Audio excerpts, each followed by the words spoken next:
You're listening to Power Athlete Radio, a podcast dedicated to empowering your performance every damn day. Join former NFL pro and Power Athlete founder John Welborn as he dissects the greatest minds in strength, conditioning, and more.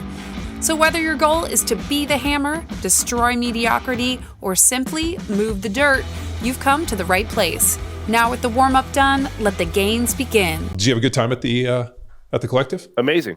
Yeah, amazing. I thought it was great. John was awesome. I thought it was super cool to have that type of instruction. I've never had that where I thought it was like super detailed and precise. I've done a lot of handgun shooting at different events, and but I thought the cues that he gave were incredibly helpful and it corrected my. So it's a total me problem, just being a fucked up lefty, but. You're cross-eyed. Because I grew. Well, my dad tried to make me a righty, right, when I was a kid, because nobody could teach me, because everybody else was righty, so it was hard for him to teach me shit, right, because I was always standing the other way. So I shoot a gun lefty, and hold the gun in my left hand, and if I shot a shotgun, it's going to be left shoulder, hand on the trigger. I shoot my bow righty because I'm right eye dominant, right? So I've always been told that. Because you have to shoot with the eye of the arm you're using, right? So I've always tried to shoot with my left hand, with my left eye, and it's my non-dominant eye. He's like, no, you just got to turn your head a little bit to the fucking right. And I was like, really? I was like, I never even thought of that. And he drew the little arrow on my hat and like corrected my vision. And I was shooting way better within a second. It just felt more natural because I'm used to shooting the bow with my right eye. So I thought that was awesome, just great instruction. And obviously your crew's awesome, man. The people that come to the collective are a good group of guys and girls. And I think there's a great mix. I connected with Hunter afterward. I was like picking his brain a lot about nutrition and some of the supplement stuff like that. So there's just some world-class smart people. And the coaches, again, these are guys that they're perfect. They're in the perfect circle of their coaching expertise and ability is super high. I've had like 3 or 4 calls since then with some people. And again, I think this is a great synergy because a lot of those guys need some real help on the business side, and they're trying to hide behind the coaching side of things. And you can only hide for so long.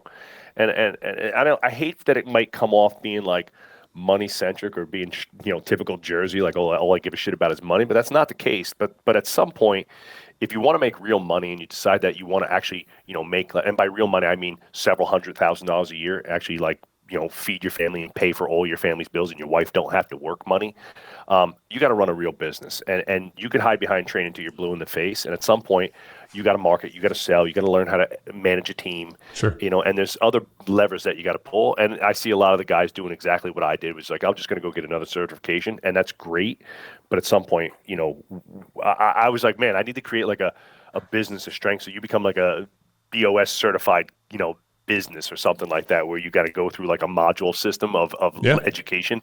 I thought that would be kind of cool, but I had a great time, man. Hanging out with you is always awesome. Yeah. I mean, that's always something we can set up. I mean, for us with the education, like we've been, I got like 2 more months to finish the collect, or like, so I revamped all the Power Athlete methodology stuff, and I got, there's a couple different courses we're going to add with nutrition and stuff. So, as we kind of, progress in, but I really enjoy it just for the fact that it allows me to capture some really dope content. Awesome. Which is what I figured was for you to get the best people under one room. Yeah. And obviously I thought this year's gauntlet was awesome. Like we definitely need, like, if you're going to keep doing this, we got to have a badass training finisher to things. That was fun to get everybody juiced up at the end. That was cool. Yeah, no, well, GoRuck came in and was such a great sponsor. They sent us a ton of gear, and so did, Yeti, of course. I mean, just like above and beyond. So I really wanted to do something cool for GoRuck, and like being able to do that little deal. We incorporated the creek. I thought it was great. And dude, I thought it was awesome. Dude, the video, Rudy was showing us clips on the video, like on the camera.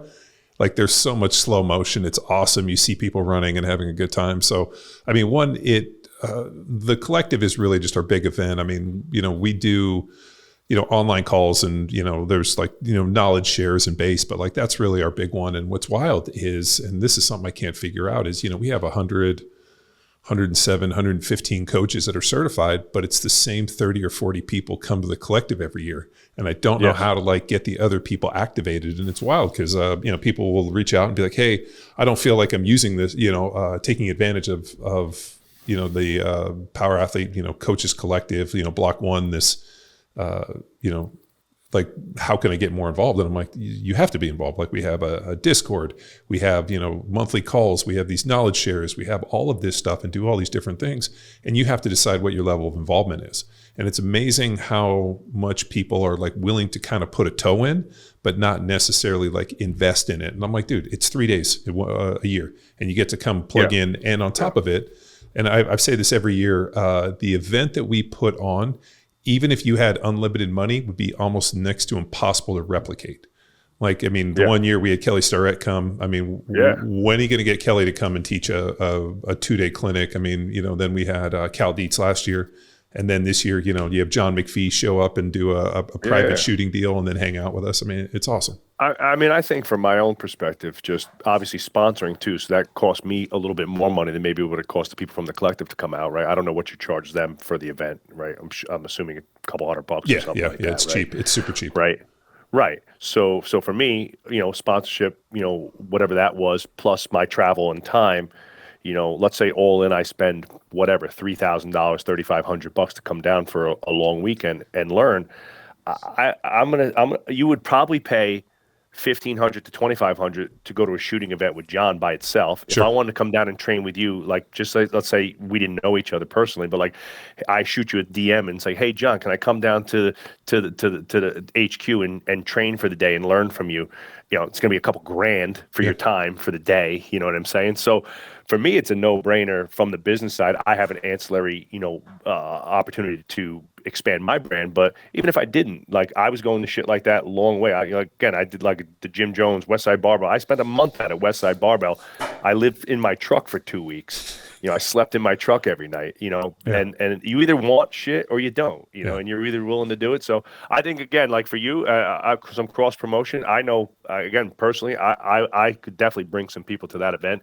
If that's something you want to do next year and we want to open the doors a little bit more, I'd definitely love to help promote that because I think it was fantastic. Yeah. That's something that we've always thought about, is like, Power Athlete's always done events. I mean, we used to do something called the Symposium, and in 2019, I think we had like 400 people. It was like an absolute. I mean, dude, it's like scuttles the business. And then COVID hit, and I was like, oh, thank God, we don't have to do it anymore.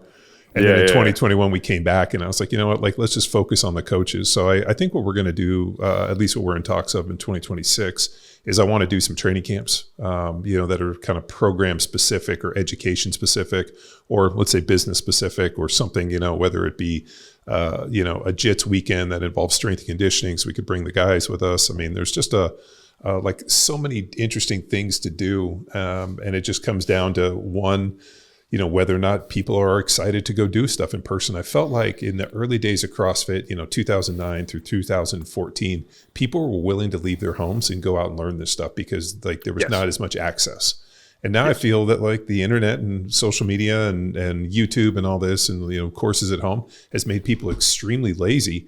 But the in-person event, like if I go back and I look at like the entirety of Power Athlete, the people that came to those early events, especially when it was CrossFit football, have stuck with us and are the stickiest people. I mean, I talked to a guy the other day who hit me up, and I ended up talking to him for 15 minutes on the phone, has followed Power Athletes for 14 years, followed it in college, got out of college, started, playing rugby, followed one program, got married, had kids, followed another program. Now he's getting divorced, trying to get back in shape. And he's like, I felt like, for every season of my life, Power Athlete's been there. And I think that's for us, it's been just a great marker for longevity and providing a good message. We interrupt this episode with a shameless self-promotion. Do you have limited access to equipment and restricted time to train? Let me introduce you to Lean Enable, our Bare Essentials training program for those lean on time and equipment. Don't let limitations hold you back. Get able-bodied with our adaptive training to tackle the daily demands of life. Head to powerathletehq.com/lean and able and claim your 7-day free trial today. Now back to the show. as somebody who, I mean, your reach is immeasurably bigger than ours, right? With the podcast and just your own personal brand and so forth, right? The Power Athlete brand. But as somebody whose primary lead magnet or front end offer is our workshops, right? And we run anywhere between 4 and 5 live workshops a year. I can honestly say that it has definitely, one, gotten consistently harder to get people to those workshops. Two, requires a tremendous amount of sales giddy up. So if your idea is maybe to expand this a little bit, obviously we run digital ads towards those events. I'm the head of sales on those. I have my CRM. This morning I was on there. It's sales calls. I literally have to convince gym owners to spend $300, $400, $500 to come to a 2-day workshop where they can learn literally $2 million worth of information to grow their business. And I'm trying to tell them, look, man, I've built a multi-million-dollar brand, several multi-million-dollar brands using these exact techniques, and we're doing it right now, growing. We're opening the next gym using the exact same launch model that I'm going to teach you. Would you like to come learn? Oh, where is? Oh, man. It's between the travel and it's kind of expensive. I was like, it's $500. What do you mean it's expensive? How can that be expensive if you want to grow your business? Like shit, you could go buy, so I think that like you said, it's let me just see what I can get for free. Sure. And like the exact same situation, the people who've come to live events, they wind up becoming our private consulting clients. Sure. When I have 50 private consulting clients, the 15 or 16 of them that we had started from day one, right? They come to every live event. They send their team to live events. And it's when you look at the results in the group, because we monitor everybody's growth, it's like the gyms that are up 20, 30% year over year who have opened multiple locations is usually that group of people, because they know that you can get more coming to a live event for 2 days than you could ever get sitting there watching YouTube videos. So, yeah, that's,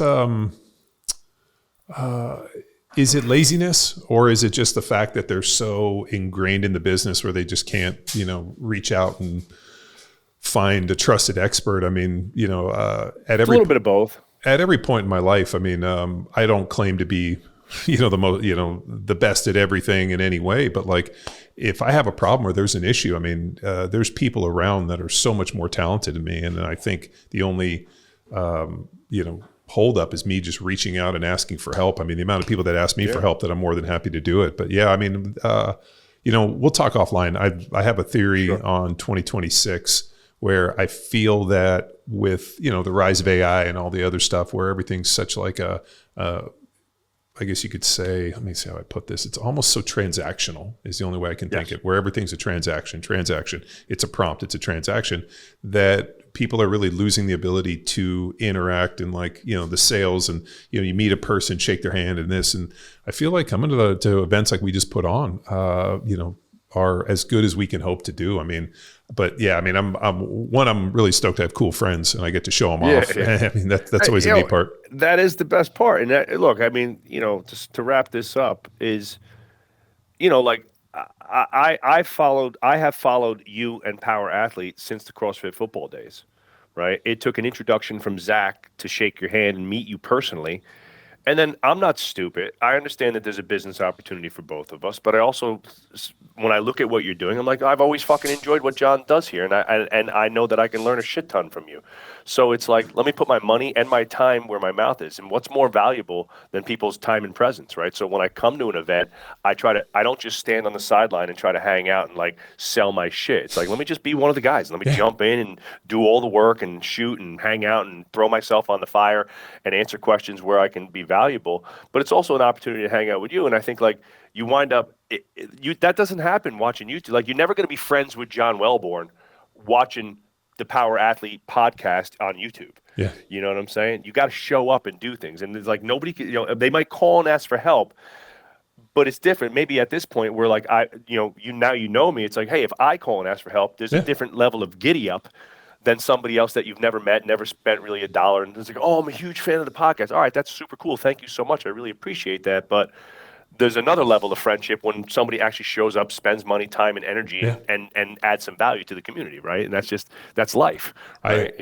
I started these email blasts because I'm one of I curate a page for Sports Illustrated called The Everyday Athlete. It's awesome. Yeah, I love them. And so I was looking at this information, and I'm like, man, like how do I need to connect the dots better. I was like newsletter.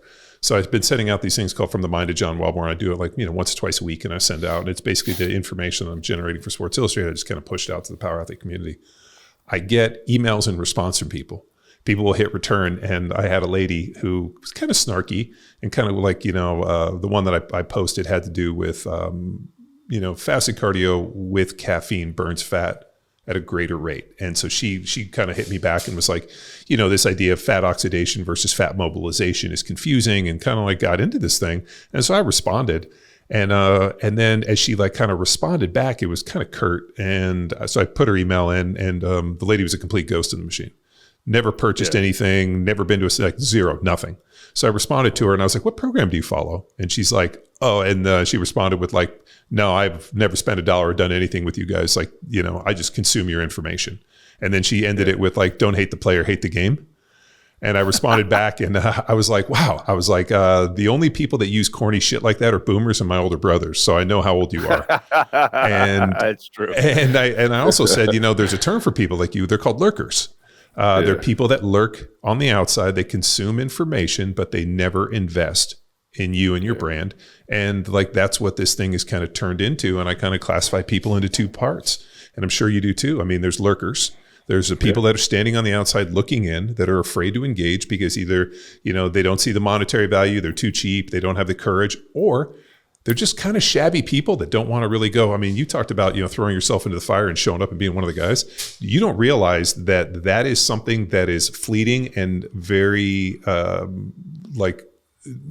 unique in this world, where everybody just kind of wants to view from the cheap seats.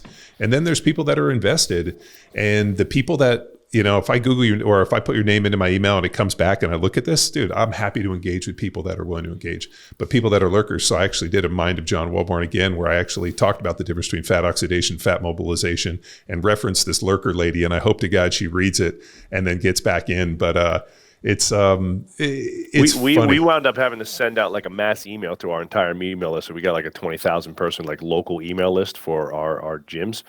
And I have people hitting me up literally weekly for donations for this sporting event or this kid's, these kids' fashion show or whatever it might be. And we love donating to local community stuff. But it's got to the point where it was literally I could donate to 15 schools every single week and spend $10,000 a month on local charities. So now when I send stuff out, it's hey, are you or a family member or a kid that you have a member at the gym, have you donated to our charity, right? Because we have a big pediatric cancer foundation that me and Dan are on the board of, and that we run a big charity foundation for every summer. Amazing. Have you donated to our charity? Have you, done some business with us? And most of the time it's no, I just saw that you were, a local community brand. It's all right, well, hey, I'm happy to donate a basket. I could donate some discounted, services and things like that. But I'm not writing you a check for $1,000 unless you're in our ecosystem a little bit. So, again, as another, maybe a tip for some brick and mortar gyms, it's you got to be careful who you go into business with too, because people just want to use you at some point, Hold on. Okay, cool. Dude. All right. Well, that was good. But since we're here to talk about the business of strength and more importantly, you, I'd love to get into a little bit more of the origin story. I mean, I know we've talked about it, and I've heard you speak and get up and present at the Power Athlete events over the years, but I'm fascinated by how this whole thing kind of came about. I mean, I know you were in the gym business, and like you said, you wanted to, make some money, which isn't a bad thing. I think when you're kind of a mid-level entrepreneur, making money kind of gives this kind of negative feeling. But for some reason, when you're Jeff Bezos and a billionaire or multi-billionaire, making money is just what people expect. And oh yeah, well, what do you expect? But then all of a sudden, people like you want to make, and myself try to make $1. People get all kind of weird about it. What was the big push for this? Was it just the gap in the market, or just the fact that people needed business systems because they're shitty at running gyms, and coaches are usually good at coaching athletes, but they're not good at running businesses?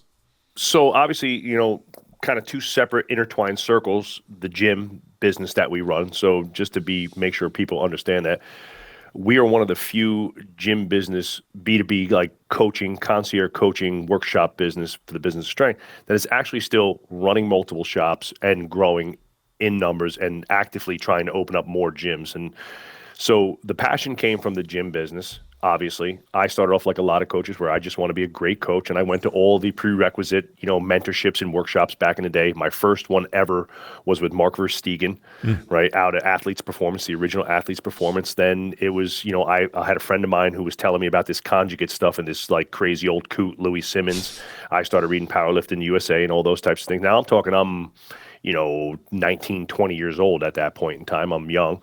I started following the West Side Barbell stuff. Charles Poliquin, right? Like guys like that. Paul Chek, a name you don't hear too much today, but I think is a guy who doesn't get a lot of credit for where you see like guys like Peter Attila and things like that now with all this longevity stuff. Paul Chek was onto that shit 25 years ago. Paul Chek was telling people to get sunlight, get that plastic clothes off your body. Like when Under Armour came out, no offense to the Under Armour, he was like, do not wear that shit. It's poison on your body. Like, and everybody thought he was a fucking kook, right? So I've always been in fitness, and I got into fitness. My old man passed away when I was 12 years old, dropped out of a heart attack swimming across the lake. I remember watching, I was literally standing on the dock. Dad was swimming. He started like gasping for help. He got to land.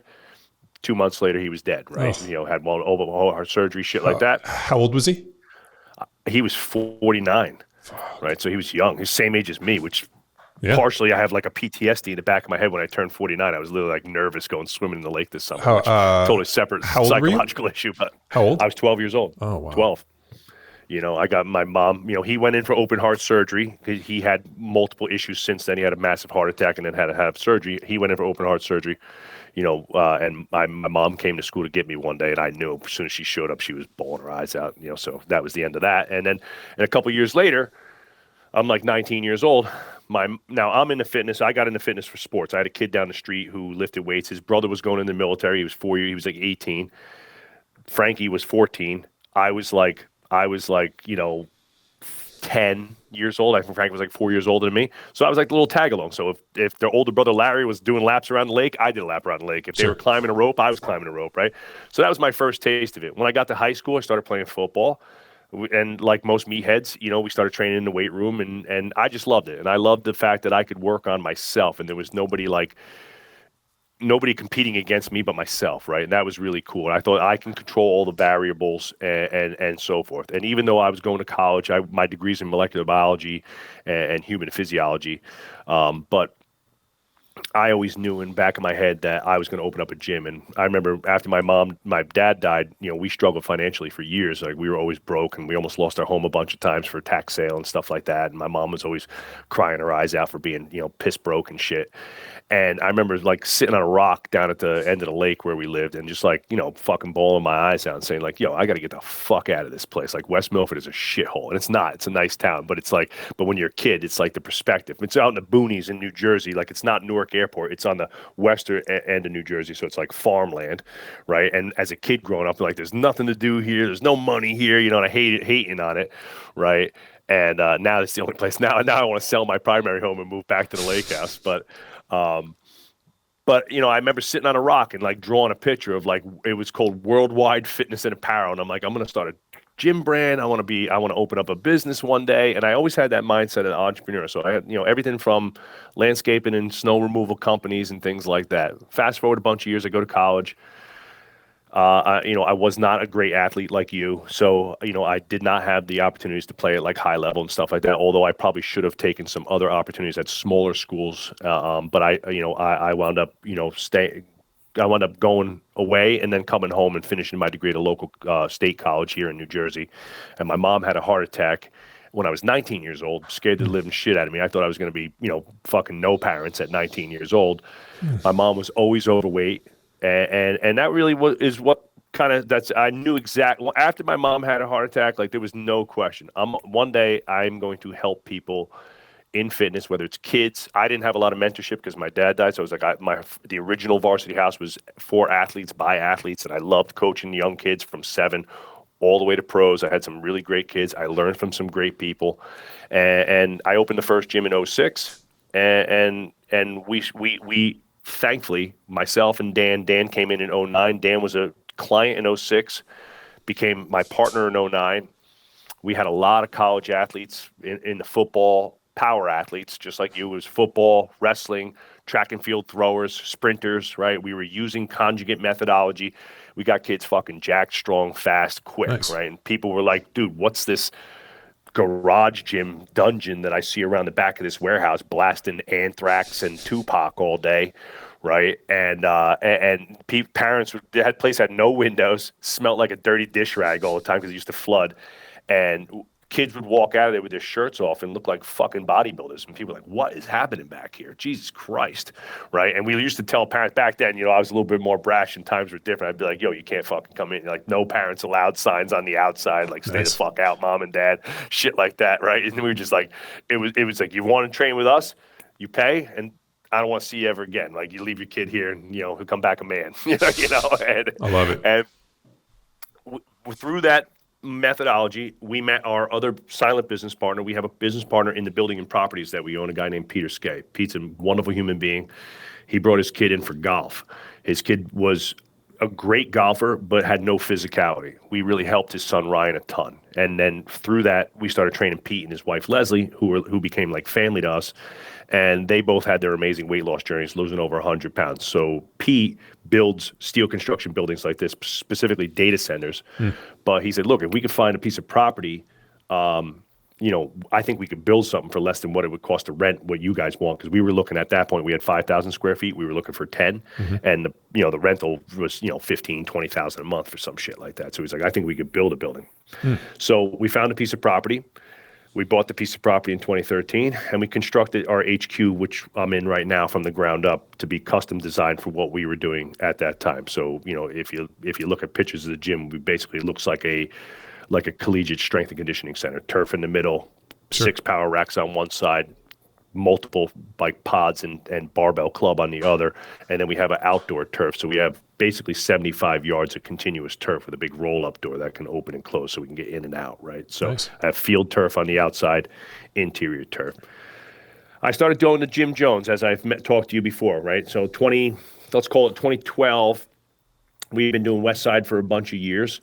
And here's how the business of strength started. I'm out there. I'm going out to. We start following Jim Jones just for ourselves. Me and Dan were like, "Yo, we need something for our own training. I'm sick of like all this heavy lifting shit is great, but I need to do something different, and I need to get myself in a little bit better shape." At that point, I was walking around like 270, eating large, and big, thick, meaty fuck, and I'm nowhere near as tall as you. So you high 270. It's what people forget about Jersey, and I'm very fortunate to have lived in Jersey for a long time.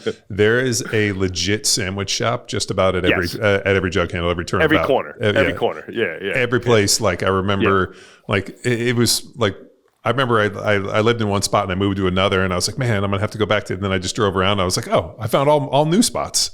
And like they're like living here in Texas, there is not nearly. I mean, like that's what I just joke about. Like when I lived in Jersey, if you're an O-line, D-line guy, and your position coach is telling you got to put on 25 pounds, move to Jersey for the summer, and you got no issues whatsoever. Like Dan is a little bit taller than me. He's a bigger guy, but like they wanted him to be 300 pounds.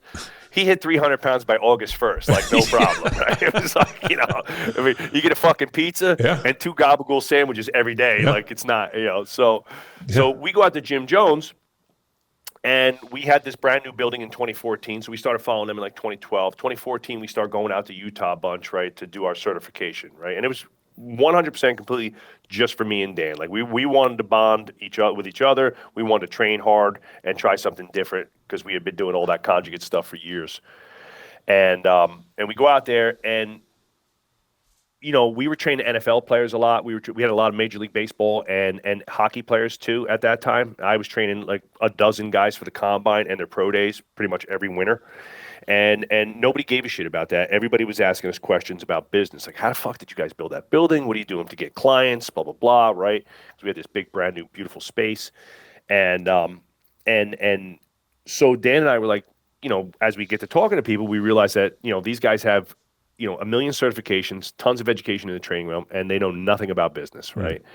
And we had almost gone out of business a couple times and had hired some business coaches earlier on, like 010, 11, right? We hired Pat Rigsby, who a lot of people know as a business coach. And Pat helped us out a ton. He just gave us perspective. And he just, he jokingly said, I think I figured out what the problem is, Joe, in his Kentucky drawl. And he's like, I was like, "Yeah, tell me what it is." He's like, "You just don't know a lot about business." I was like, "Oh, okay." Right. So he's like, my suggestion is that instead of reading all those trainer books, maybe you might want, he's like, now that you actually own a business, you might actually want to read some business books. And I was like, I do love to read, so I'll just switch it up a little bit. So 2014, a couple people, Bobby Maximus, who you might know as Rob McDonald, and Mark Twight, who were out there running Jim Jones, they were like, "Hey, there's a lot of coaches here that are really good, but they don't know shit and they're not making any money. Would you guys want to come and do like a little workshop ahead of one of our seminars and do like a little business basics for everybody?" So we did like a little business basics before there was a business of strength. We did this business basics course as a add-on to the beginning of Jim Jones workshop. And it went really well. And people really loved it. How was Jim Jones? I mean, I kind of missed all that. When I remember going and seeing the movie 300.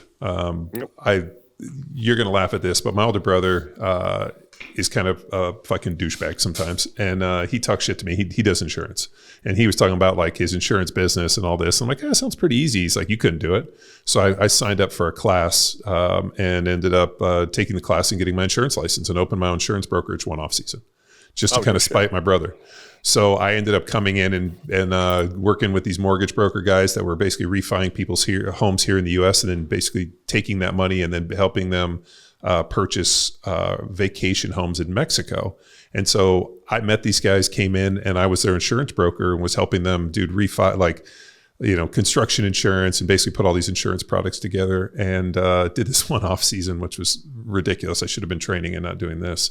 But one day we went over for lunch and I was like, "Oh, what's this movie 300?" So I just basically took the afternoon off and I had two girls that worked for me. So I was like, "Hey, you guys want to go see a movie?" So we went in and saw the movie 300 and everything changed. Like we walked out of there and like, I was like, dude, I didn't think that normal people wanted to lift weights and sure as hell didn't look like that. So then that was kind of like the 300 hit. And then, obviously with the rise of CrossFit, but Jim Jones was so curated. Like you go to this like shitty website, there's like one fee, you pay for a year, and it's like there was no information. And it was, based on this kind of Fight Club salvation and, these black and white photos and these shadowy characters. And you have to go to, Utah to take this seminar and there's no information and they're going to kill you. And like, it was They gave us the wrong address on purpose. Yeah. And they were like, "We didn't think you guys would show up." Yeah, and we never had anybody from Jersey before. I was like, fuck. But that was their whole shtick, and like it was good. I mean, because CrossFit was acceptable. There were seminars everywhere, and then these guys, and I ended up meeting Bobby Maximus and and some of those guys. But it's pretty interesting the fact that like you guys were able to kind of work your way in. I always, since I never had an opportunity, and what's wild is Rob Wolf was good buddies with Mark Twight and like knew those guys. And there was on a few different occasions, he tried to connect all of us and they were just extremely difficult to work with or to even get involved with. So I would say that was the wind up being their downfall a little bit. So my experience was exceptional, right? And again, like I think I've proven in a sense myself to you guys, I'm not going to come down to Power Athlete unless I can be of service to other people and I'm going to jump in and do the thing. The only way that's going to prevent me from not participating fully is if I was injured, right? And Dan and I went to Jim Jones for ourselves to train and to learn a different modality of training and to train ourselves as hard as humanly possible. So we said, what's the highest level that we could do here? Is, well, you can go through our entire coaches certification program. There's like 3 levels. It winds up costing like $30,000 or some shit over a 3-year period of time. We said, fuck it, we'll do that, right? And we don't care. And they were like, oh, all right.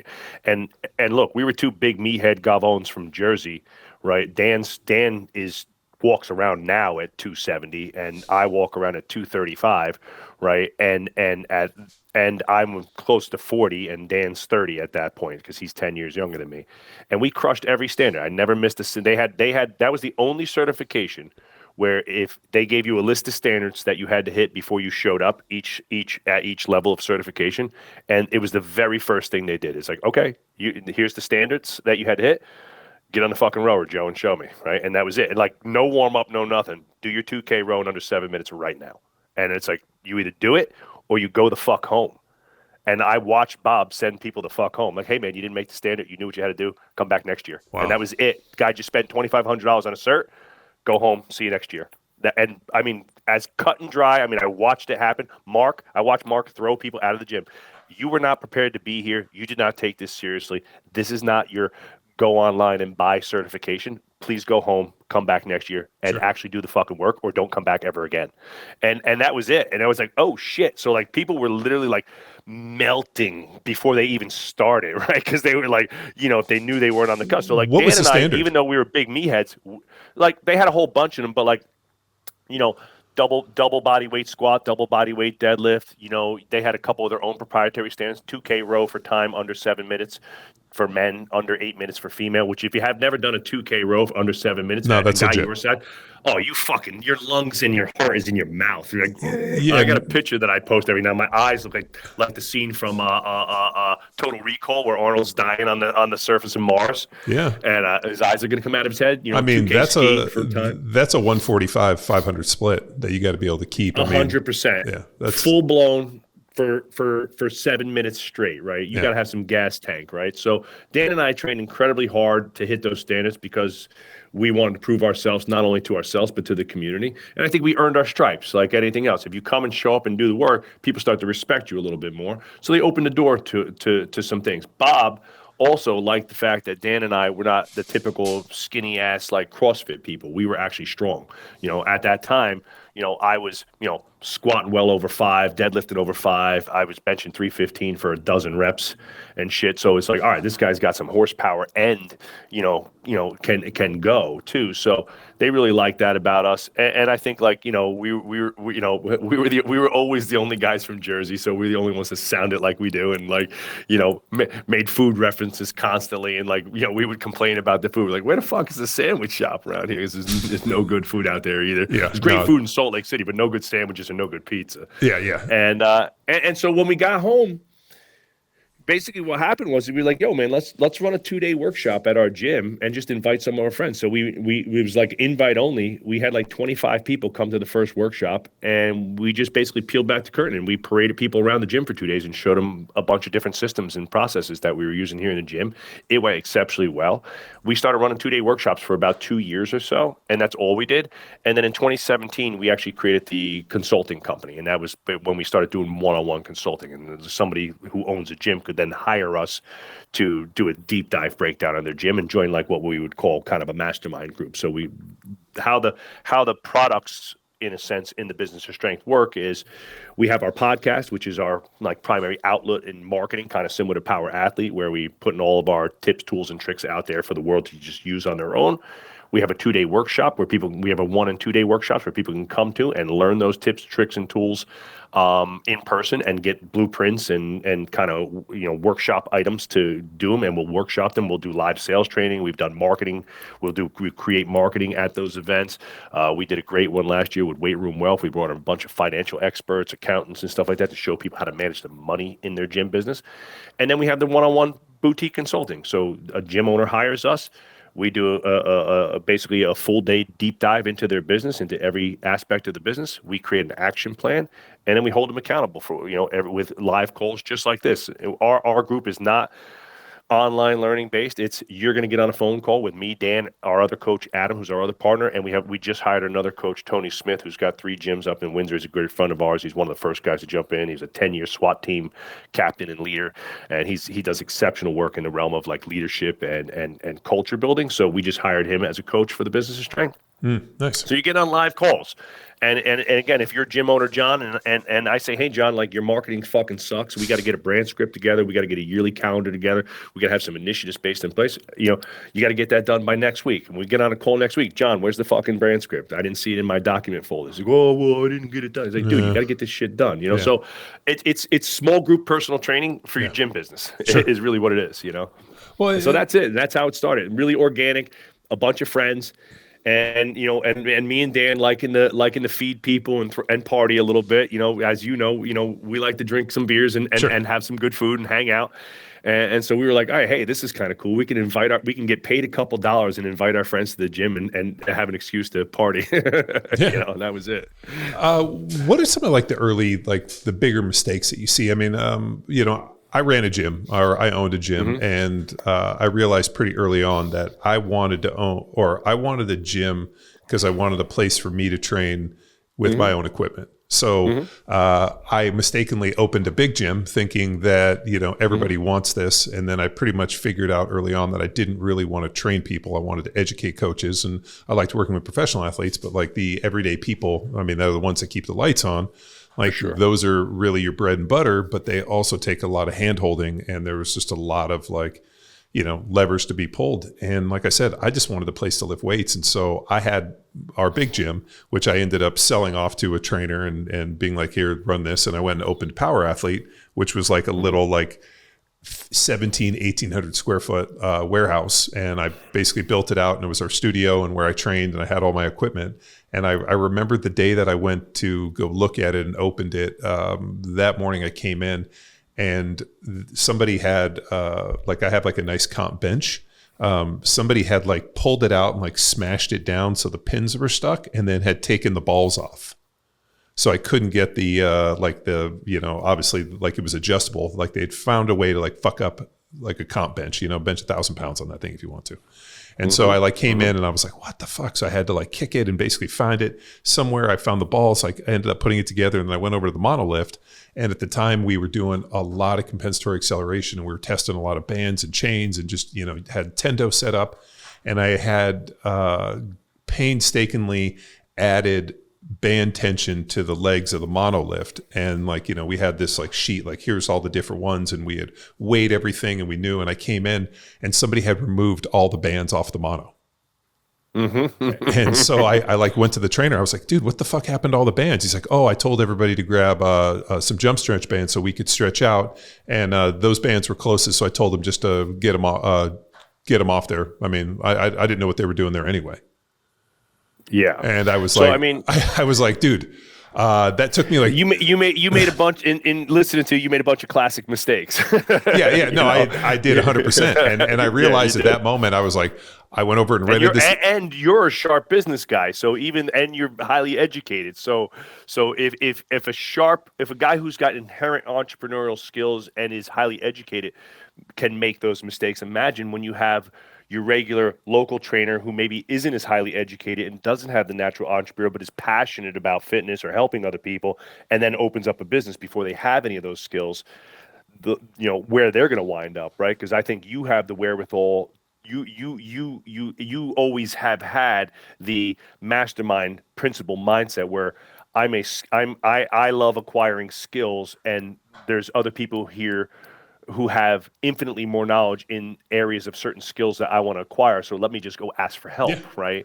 As opposed to, I don't know anybody else who owns a gym, so I just got to buckle down and do all this by myself. And it's well, that's a shitty attitude, because, when you close yourself off to, there's a guy down the road who could be infinitely better than me. Maybe if I just went down and asked him some questions, because again, like we have gyms all over the area that come here and they come to our workshops, and they're like, well, don't you feel bad? Because like I said, I'm technically like right down the road. I was like, well, whatever, dude. Like, I'm going to do my thing, and people are going to like us or they're going to like you. And we're obviously doing pretty damn good. So, if I can help you a little bit, if the gym down the road gets to $1 million a year, it helps everybody. Sure. It helps the entire industry. Right. So here's a couple things that I marked based on what you're saying. These are classic mistakes, right? And some of the big mistakes that we absolutely 100% made.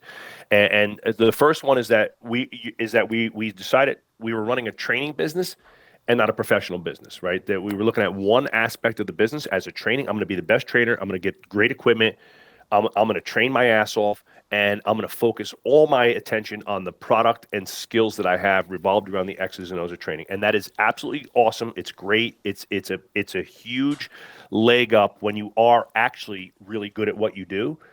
But I know lots of doctors, lawyers, entrepreneurs, and business people who are specialty people who are terrible at running a business, right? So you can be the best doctor in the best heart surgeon, and maybe you're not great for running a heart surgical practice, right? They're usually the tactician or technician, right? And they hire somebody to run the business side because, obviously a heart surgeon is an ultra high paying skill, right? So it's like, hey, doc, you just go cut those hearts open and hire a CEO to run this group, right?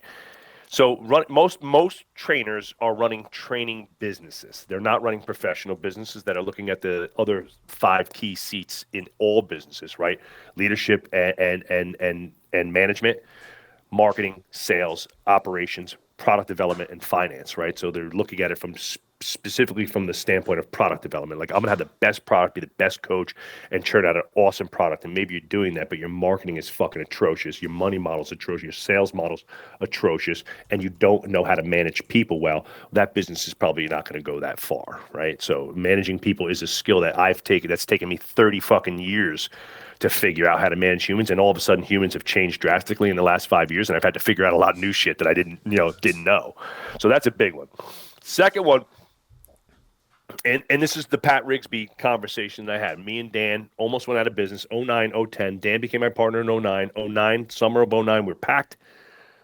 By November, we're on vapor trails with no money in the bank, and we're like almost going out of business. We're like, what the fuck? I had 100 college football players and high school athletes training here, but we had no diversification. We trained no adults at that time, and we were on vapor trails. Now, thankfully, I had a couple adult clients who were willing to pay like in advance for some private training.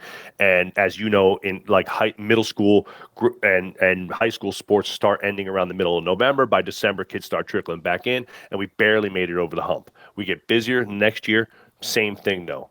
We're waving goodbye to our athletes in August, and I'm turning pale white because I'm like, fuck, man, we're gonna be out of money again by November. We still don't have it, even though we have more.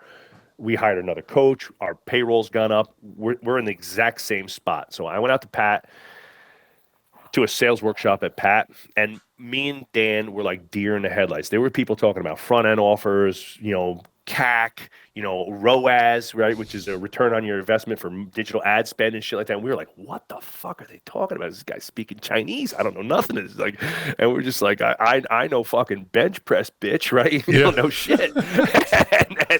and they separated me and Dan to 2 corners of the room, and they had some other coaches there, and they kind of interviewed both of us, and they told us basically like, tell me a story about your business. What do you sell? Who do you sell to? All this shit. They brought us back together, and Pat's like, he's like, Dan and Joe from Jersey. He's like, I think I figured out what the problems are. He's like, one, he's like, you two haven't written down who you are, what you do, and what you sell, and you're not on the same page. He's like, you basically sold us 2 different companies. He's like, if I thought I was talking to Joe or I was talking to Dan, I would have thought I was talking to 2 separate companies, 1. And 2, he's like, you just don't know shit about business. He's like, you have not put in any effort, and it's obvious, into learning the skills of business. So you have to become, if you own a business, the number one thing that you can do is you have to become a marketing and sales expert within the realm of your business. Now, that doesn't mean that you have to be some sleazy salesman or some, bullshit marketer, but you have to learn how to market yourself. You must get yourself out there. I had multiple calls last week with gym owners, some of them from the Power Athlete intranet, right? And when I asked them, what are you doing next on your marketing? How are you getting clients in the next 2 months, November and December? Crickets. And it's like, all right, well, that's not a strategy, my friend, right? Hope is not a strategy. And so a lot of people are busy. Well, we get a lot of our clients from word of mouth. And it's like, all right, well, so you're basically telling me that I hope that after I train Joe, that he goes home and says to himself, you know what? I'm going to take the fucking rest of the day off so I can go help this guy make some money today. And I'm not going to worry about my family and my career, because I'm going to sit here and call all my friends and coworkers to see if they want to go train at John's gym. Like, that's not happening, right? So that's it. And the last thing is a bad money model, selling sessions, right? Not having strategic bonus opportunities, upsells, and a great money model that gives people exactly what they need up front. And it's not just trading time for money, right? Whether they don't have an EFT model or they're just selling second session packages, or within those session models, they're not selling long-term because they're afraid they have money aversion to sell something of high value, right? This was a perfect example of a call I had last week. How do you sell your sessions? We do a 4-pack or an 8-pack of private trading sessions. I said, okay, so the maximum amount of money that you're getting upfront from a client is $800, and we know that they're going to use 2 a week, right? So that's going to be 4 weeks right? And then you have to chase them again for dollars, right? At the end of that, are you going to renew? You got to pay, right? All this other shit. I was like, why wouldn't we just sell them a program or an outcome? Like, hey, so the first thing we're going to do here is our, 30-day, 45-day, 60-day, 80-day, whatever it is, 90-day program. It's going to be this amount of sessions, your nutrition, your goal setting, your blood work, all this stuff. That program's $5,500. That's our front end. And you get some real money up front that pays for the marketing spend of the next client going forward and so forth.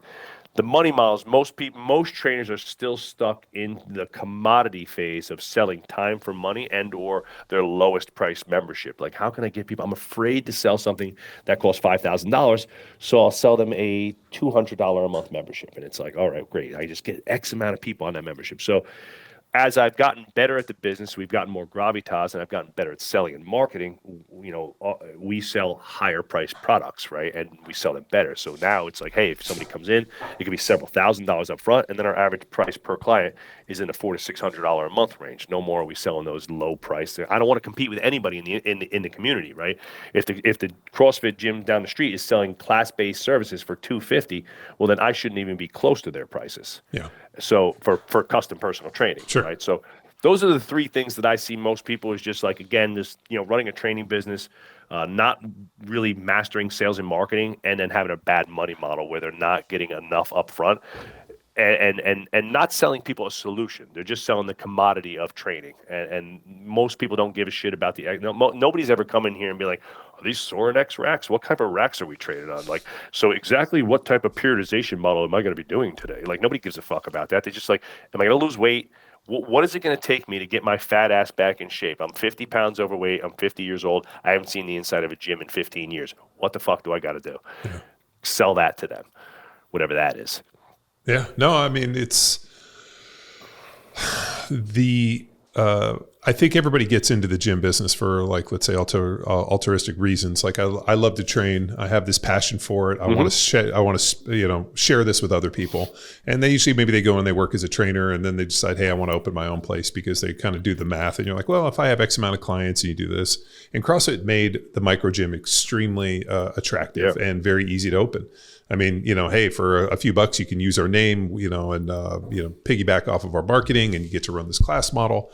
What was funny was when I went, actually, when I hung out with Glassman, he told me he couldn't wait to get out of the gym business because they never made a single dollar from their gym.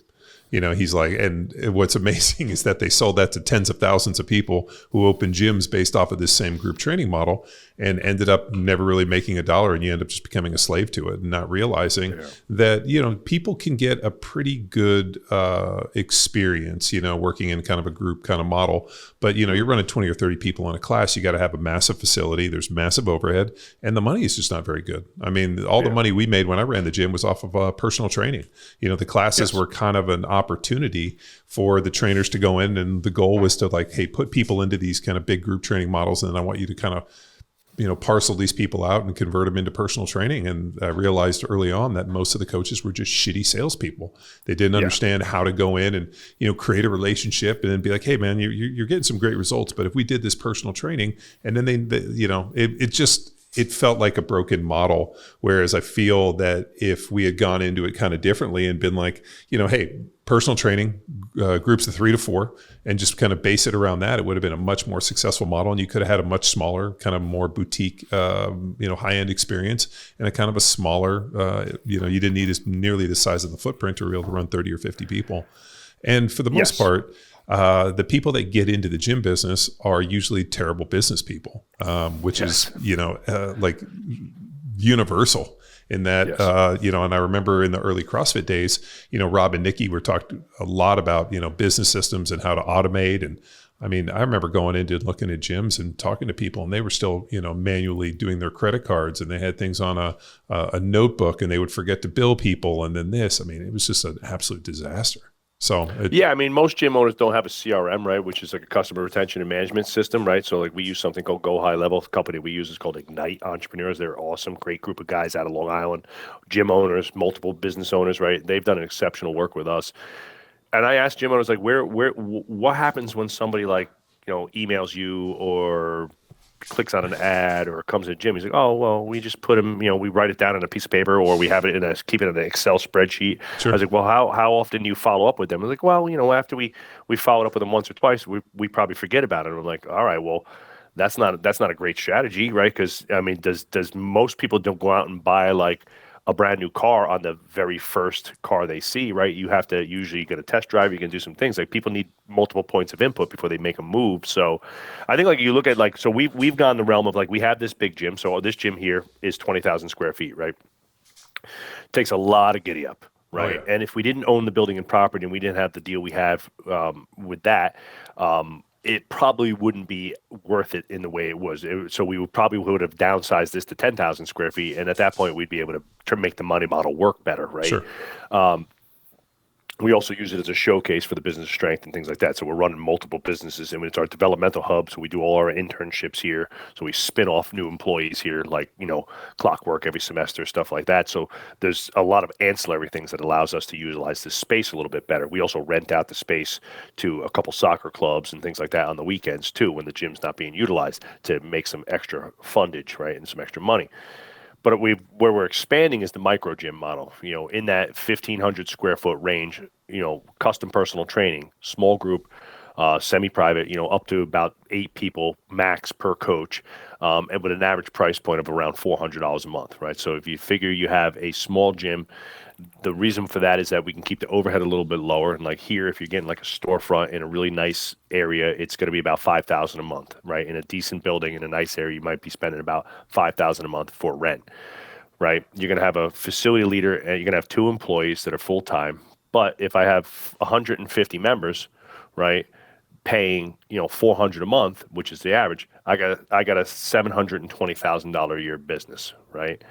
So in terms of profitability, percentage-wise, it does not make as much money as this place makes, gross-wise. But percentage of net income is double. So if I can net here 20, 22%, we've sniffed 25 here, right? And we're killing it here, right? In the small shops, if I don't hit 40, it's a piece of shit. Like, it's like, why I shouldn't even bother doing it. So percentage wise, again, if you have a company, let's just say we don't hit the max, let's just say you're doing 620K, and you multiply that by 20%, that's still 125K profit, right? And that's without me doing any training whatsoever. We do zero training. I have a full-time facility leader. I do a full-time number 2 trainer there. If you're the owner operator, so if you're listening and you're like, well, I'm still the head coach, I want to coach. Okay, you do the mornings. You open up at 6 and you're done by 11, 12 o'clock, and then you do sales, marketing, and leadership in the afternoons. You have a number 2 come in, things like that. How you work out the schedule is up to you, but you should probably have no more than 2 full-time employees and maybe a third part-timer if you want to swing in some like a swingman / utility person so you have a little bit more leeway. That number almost doubles if you take, because I'm paying 100K salary to the facility leader. So that number almost doubles then. So now I take that 75 to 100K and I put that back on top. That person, owner operator in that type of facility, should be able to make themselves 200K. And then you pull yourself out of that eventually over a period of time. That's going to drop down the percentage, but then you go open up number 2. You don't go to a bigger fucking space like most morons make this. You don't say, oh my God, I had 1,500 square feet. Let me blow out the studio next to us and take 3,000, because here's what people forget. It's called demographic saturation, right? You can only draw so much from each community. You're already marketing the shit out of the community. You're already going to lots of community events. You're doing the 5Ks, the town health fair, and all that bullshit, right? So doubling the space doesn't mean you're going to double the size of your population from the same community. You're better off going 30 minutes down the road and replicating the process and pulling from a new community, right? But a lot of guys, most gym owners don't do that. Like, I need more. I'm packed out. I mean, had 10 calls in the last month. I'm packed. I'm looking for a bigger space. I'm like, no, dude, you're packed. You cap it, and you just go open up another gym. Like, you systemize the fuck out of that, and rinse and repeat for another decade, and go open up another gym. I think it's better to have a wait list in one, raise your prices, streamline your systems, reduce your overhead a little bit, get more creative with your profitability, and go open up another spot, than to just blow out the doors and go bigger. And then what happens, they call me back 6 months later, like, I went big mistake. What a mistake. I'm losing money like crazy.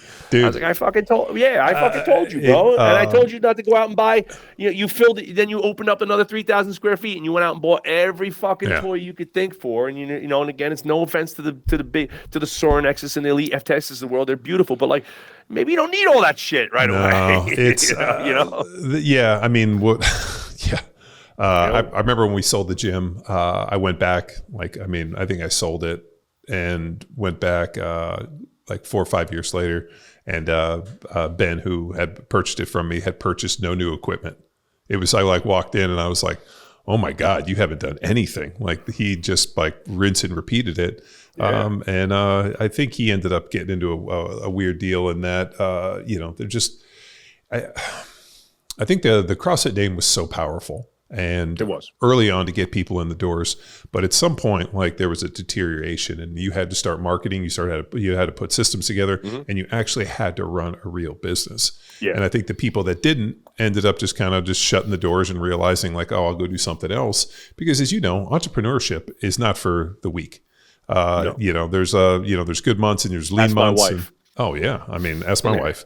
It's there's good months and there's bad months, and at the end of the day, when it's 3 o'clock in the morning, you wake up, it's just you. There's nobody coming to save you. And I think for a lot of people, there was the idea of being able to go in and kind of set your own hours and train. I like to work out. I can get more and more people is extremely appealing. And then they get to the point where they got to run a business, and all of a sudden, the realization of being able to make this thing work becomes extremely overwhelming, and there's really just not a good solution. And like I said, as long as it's small and boutique, I've said this too about jiu-jitsu gyms, and I know you work with some martial arts stuff. I would much rather have a smaller, more efficient, high-end boutique spot that has less clients. My most profitable gym, you're going to laugh at this, when we originally started, I lived in this industrial 2-story loft. It was a 3-story loft, and the downstairs was a huge garage area, and I'd put weights down there, and my brothers and I would come and train. And this guy who was a trainer was like, hey, can I train some people here? And I was like, yeah, that's fine, if you pay me a little bit of money. And I ended up leaving to go play for the Patriots, and I came back 6 weeks later, and he had a full running gym business in the bottom of my house. Yeah. And I was like, oh shit. And people were paying $300 a month. It was personal training.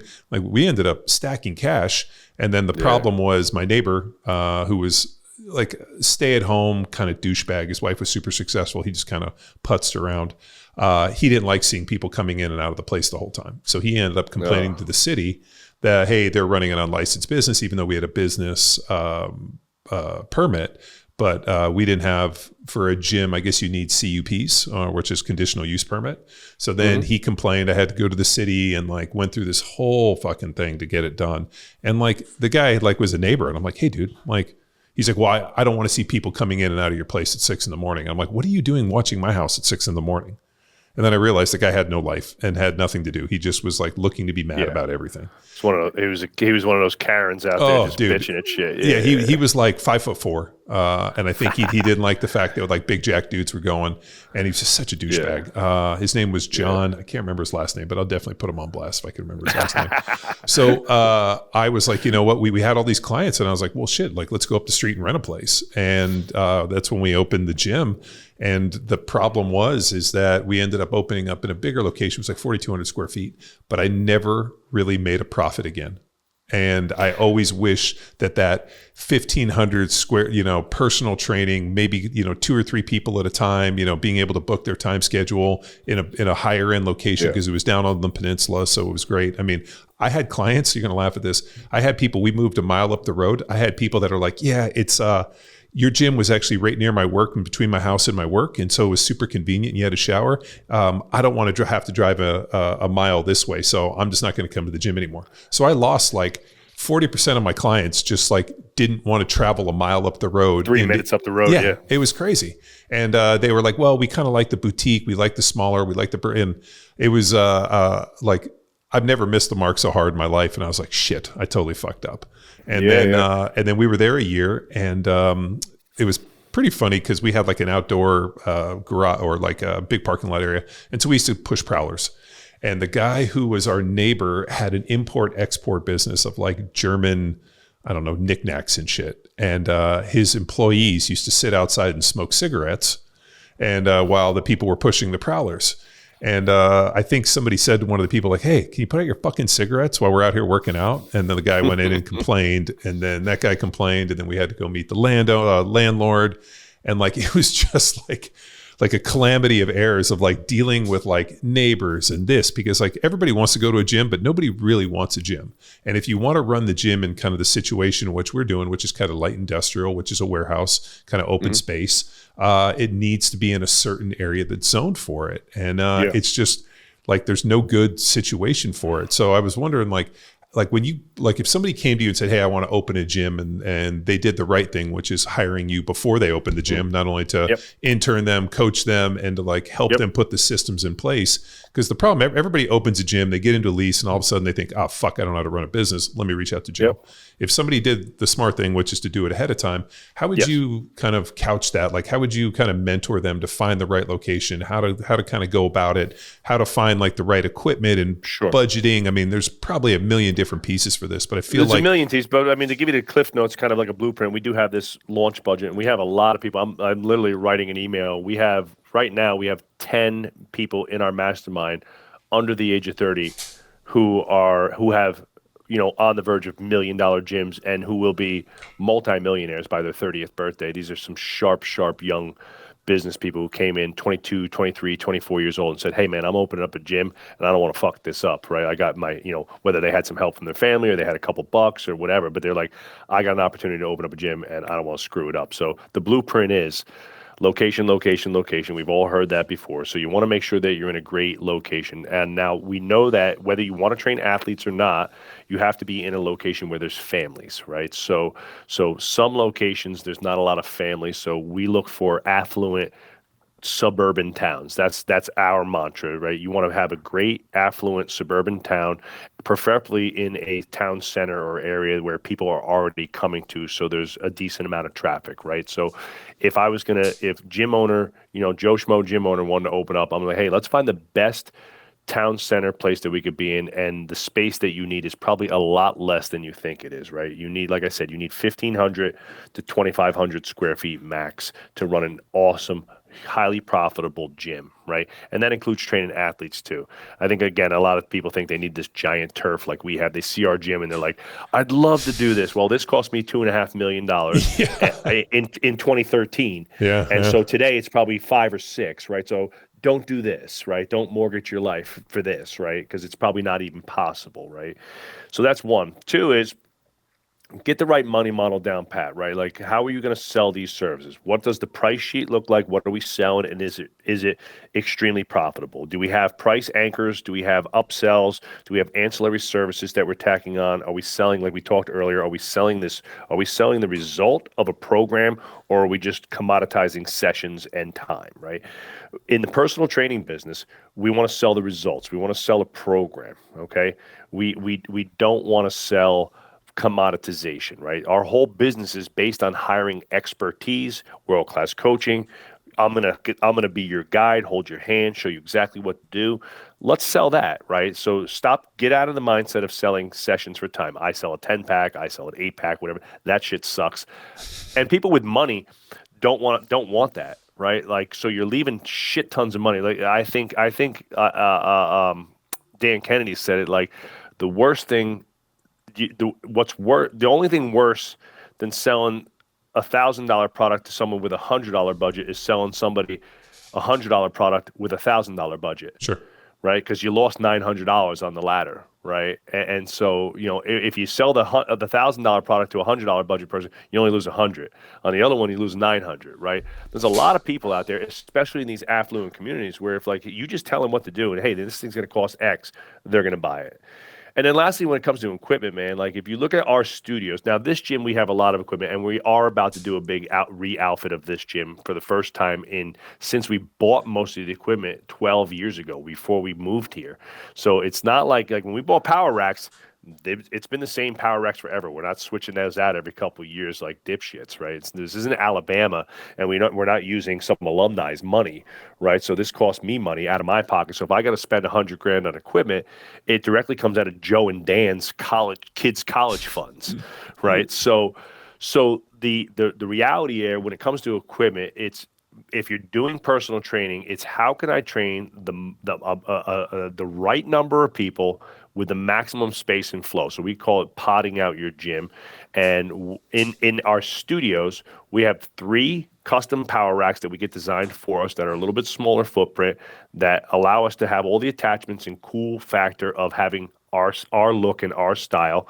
A lot of gyms that we work with have Rogue half racks, which are like $900 fully loaded out the ass, right? So you can get a much cheaper model. We have dumbbells, we have bands, we have some accessory stuff.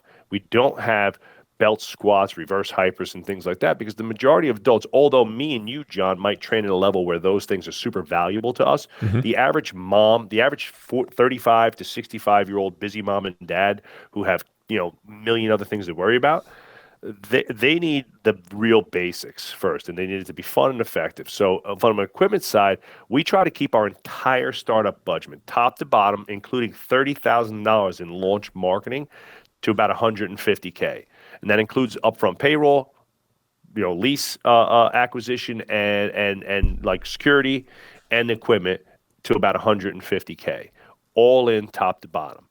I've talked to other gym owners and I'm like, how much are you allocating money-wise? Like, what do you think this is going to cost? $350, $400? I'm like, bro, you're going to be so far behind the 8 ball. Yeah. It's going to so unprofitable.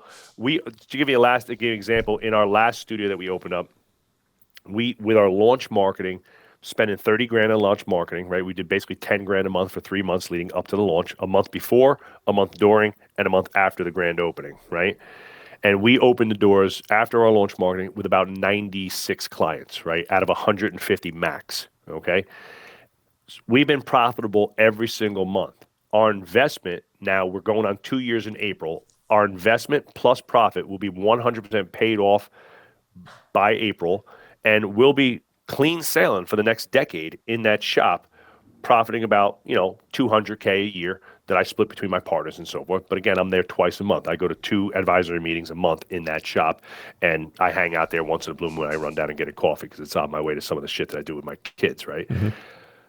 If you own that, operate that, you're there all the time, that profitability goes way up, right? So smaller is better, less equipment is better. And here's the other thing that people don't realize is that you could always buy more equipment once you start making some money, right? So Sure. You don't have to get everything, right? So start with the basics, dumbbells, power racks, and some basic accessory work. Maybe you said to yourself, oh, I'd really love to get, some ski ergs and rowers. Okay, get 1 each. Don't get 3 each. Right? Start smaller, right? You can build that. And we crushed our launch marketing. We told the facility, hey, if we crush the launch marketing, open up day 1 profitable, we're going to order X, Y, and Z, right? And it's like we kind of had that as a carrot out there. So don't worry, we're going to get these things. And he wanted one of those tank, like sled pushing things. It's like the roller tanks. Torque tank. Yeah, I love them. Torque tank, exactly, right? It's like $2,500, and we're like, all right, well, I'm not putting that in the initial because we don't need it to just be like a showpiece in the front of the place so people could see because most people don't even know what it is. Sure. If we crush the launch marketing, I'll get you whatever the fuck we want. I don't care at that point because I'm making money. So the other part of that is on the consulting side is if somebody tells me I got $150,000 to open up a gym, I'm gonna say, okay, so we need $30,000 for the launch marketing. They're like, no, but I gotta get a monolift and I gotta get a reverse hire, I gotta get this other shit. I was like, no, dude, it's like paying your taxes. Yeah. We can't open up a new gym without a launch budget. We have without a marketing budget. Like, oh, it's gonna, I was hoping to get this and then this equipment. I was like, no, dude, like I won't work with you unless you're gonna give me a minimum of $25,000 on the marketing side. Like it just doesn't work otherwise. Like, is the goal to open up the gym with clients and in the black, or is the goal to open up the gym with awesome fucking equipment and no clients and struggle for the first year? Like which would we rather have? This is the problem, right? Most people are opening a gym because they want to work out and they want to have their own space. And I think that's an interesting piece whenever people come to me and say, hey, you know what? Like, I really want to open a gym. And I'm like, okay, do you want to open a gym because you see it as a positive business and something that you can do well at? Or do you want to, open a gym because you want a place to work out? Because if you want a place to work out, just put weights in your garage.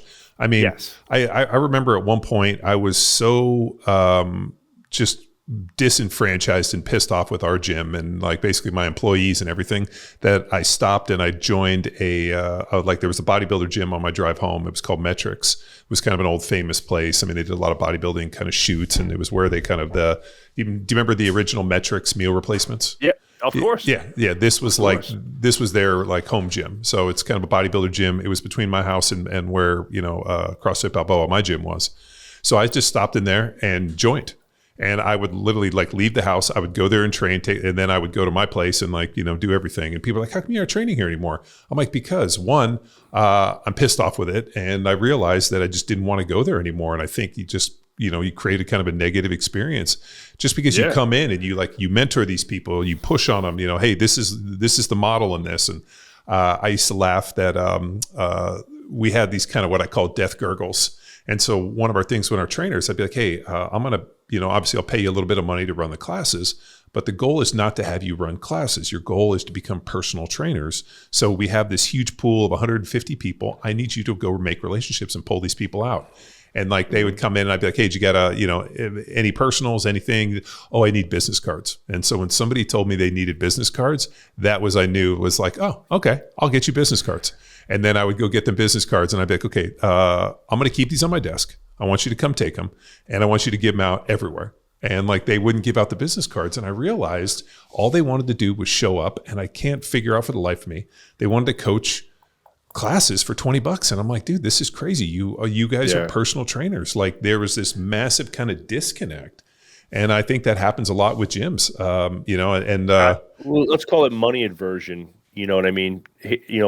I recently I heard somebody say it, but like, don't put your dollars in other people's pockets. Yeah. Right. Yeah. And so, again, obviously, John, you spent a lifetime destroying your body and making it all the way to the NFL and making a couple bucks, right? So what you and your wife are willing to invest on fitness and biohacking and the sauna I saw in your backyard and things like that might be on another stratosphere compared to somebody else, right? Because where your value sets are is like, hey, I'll spend 50% of everything I have if it keeps me alive and healthy for another 20 years. But some people don't think like that. No, right? My wife and I, as the gym and I guess you could call it like healthcare. I don't know what you call it. That's your psychologist. Well, that's your built-in psychologist. Well, yeah, it's like I would much rather invest in like a sauna than go buy fancy suits. Like or 100%. And so the problem that you have with the regular trainer then is that they've probably never spent $1,000 on their own training, never. They've probably haven't hired a business coach, right? And they probably haven't gone out and gone to high-priced workshops or mentorships. Like you can go to a 2-day. You used to be able to go to like hammer strength workshops for like $100, right? Sure. But like I was going to, a Charles Poliquin, internship or mentorship program that cost a couple grand for the week. Or you go up to Eric Cressy, right? Sure. Do all his shoulder rehab seminars. They were like $2,500, right?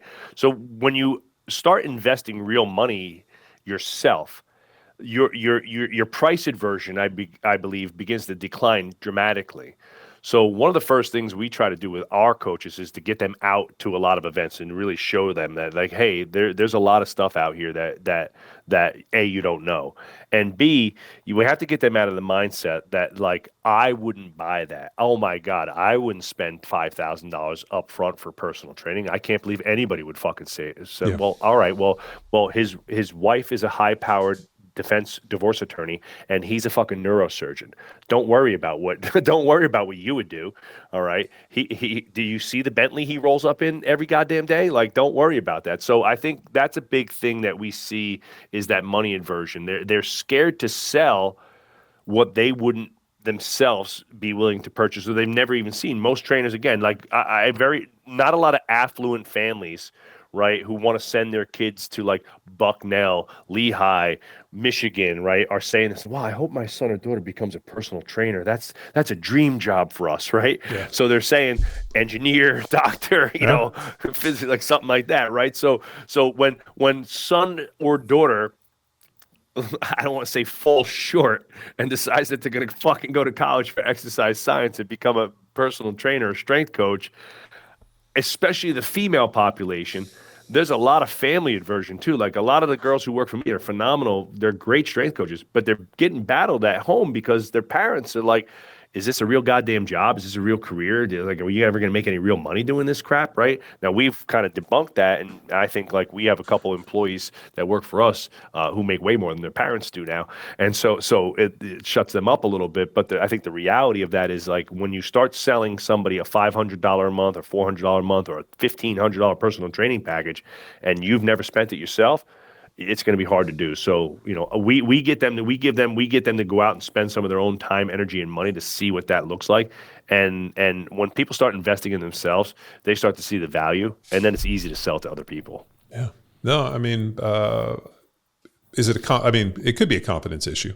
Like it's you confidence, said. sure. Yeah. You know, sure. like I wouldn't spend this money, so I can't imagine anybody else will. And I think that's what I think. And it's the skills you don't know, right? Like again, like if I said to John, I want you to teach my son how to ski, maybe you're like, dude, like that, I'm not the guy. Like that's not really the best thing. But I said, no, you got to do it though. You're here. You got to teach my son, right? And it's like, all right, well, now because you're passionate about fitness, you want to train people and help people. Maybe you had your own fitness journey, or you had something that happened to you, like my case, where my parents died, and I love sports, and I thought I had an opportunity to help mentor young athletes. But I have not acquired the skill of sales. I have not. Sales is a skill. Some people are better than others. Maybe I'm naturally better at skills than some other person, but that doesn't mean you can't get better. It's just like, I was never as good of a football player as you were, right? That doesn't mean I can't get bigger, stronger, faster, and more explosive. I mean, anybody could train. Anybody who trains could get better. It doesn't mean you're making it to the NFL or the NBA or Major League Baseball, but you can absolutely quadruple your physical abilities, right, in a short period of time. Making it to Major League Baseball, I might never be able to hit a 100-mile-an-hour fastball. I'm just not going nowhere then. But I could still be super freak in the gym, right?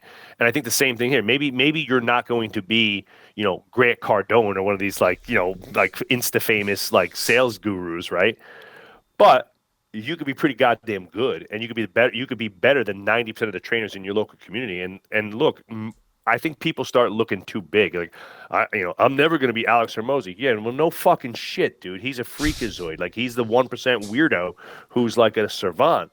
But all you have to do is beat the other 3 trainers in your fucking 3-mile radius. You got to beat the people in your town, right? So have you upskilled yourself better than the other jamoke down the road, right? And that's really what I look at. It's like, well, who's your competition locally? Like, this guy. It's like, dude, you should be able to crush these people. Like, you're a way better coach. You got a really awesome boutique brand and culture in your business. You have just not upskilled yourself enough to bury those people. So, like, if your goal is to be the best in your community, we just got to be better than these dipshits. Let's go do that. Well, what skills do you think that people need for sales? I mean, you can go watch. Was it Glengarry Glen Ross? ABC Always Be Closing. Yes. You can watch Wall Street and listen to Bud Fox and. I want to be liquid, like owning your own personal jet. But like what skills? I mean, is it really? And then this is funny. The sales skills are obviously there's 2 different types. There's the in-person sales and then there's the phone sales. But how do you cultivate those? Especially like bring somebody on, or you meet somebody and maybe they don't have a ton of personality. Like how do you cultivate that and help them be the best version of themselves for sales? So one of it is having a detailed sales process. We call it staying on the line, right? And I stole that from a sales trainer that we hired. Shout out to my boy AB, who really helped me and my team kind of really redefine our sales process and putting in all the key components. So again, you have to have a goal in mind. So the first start of sales is having a sales system. That starts with the money model, meaning the price sheet, what you're actually selling, and then the message you're trying to convey to people, and what product you ultimately want to sell them, right? So, like if John comes to my gym and says, "Hey, man, I'm a 48-year-old washed up meathead with a bunch of injuries, and I want to stay jacked and lift heavy weights and do cool shit in the gym," I'm going to say, great, John, like, here's what we have. We're going to fully customize plan. The best program that I have for someone in your age that wants to train is our 4-day-a-week small group personal training. We're going to put you in a group with a bunch of other gym owners and so forth, a bunch of other meatheads, rather, in your group, and you're going to be training with a great group of guys. This is what it's going to be, right? And so we get to that end result, and then the ancillary products that we have in there, you're going to need some nutrition, you probably need some supplementation, things like that. Those are our add-ons, right? But by defining that and having that written out and kind of like make it look like a timeline so you can see exactly how this is supposed to go. And then you have to rep it out. The only thing that I know for certain that improves people's sales ability is doing sales. You can't write out the best system. You can't read all the sales books. And then if you don't actually get on the phone and try to sell people and work the system and work the techniques, does it work? So we do a ton of mock selling. We do a ton of sales workshopping. And we listen and monitor to all of our sales calls and provide sales feedback to our sales reps as we go. When I was doing it by myself, so we look at this at the smaller level and the micro level, right?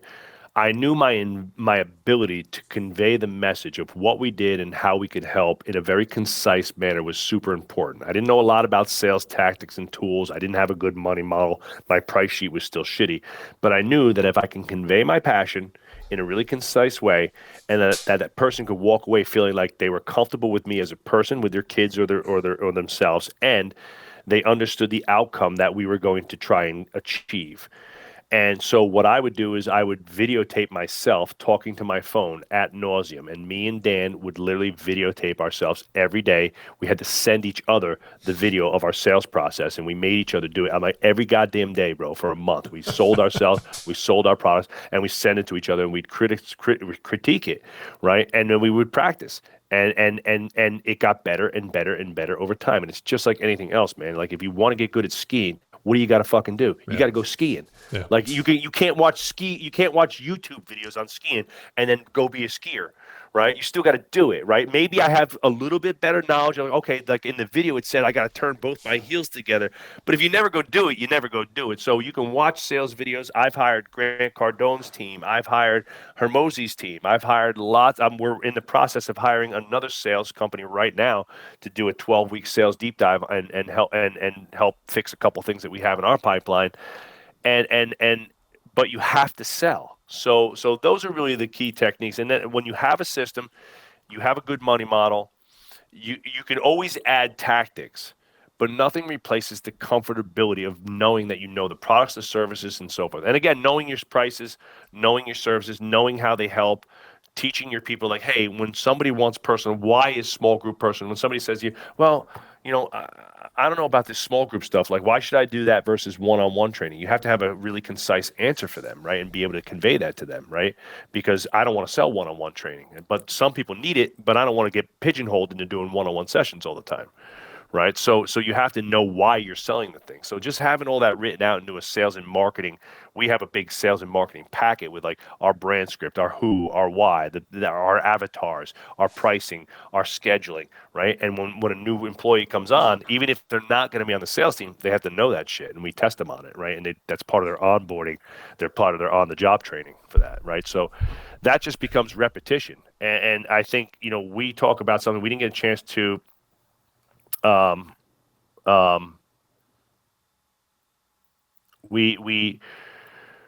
talk about the coach owner paradox, right? The first 100 clients are easy. The first 50 clients are like brainless, right? So the gym owner is super excited about, oh my God, we're growing like crazy. We're getting new clients. We're doing this. And everybody's excited to go to the new gym in town. And most of your clients are going to be excited to tell their friends up at first. But once John's told 3 or 4 of his friends, maybe he exhausted the circle of people that he knows immediately who would come in and work with you, John's referral ability goes way down, right?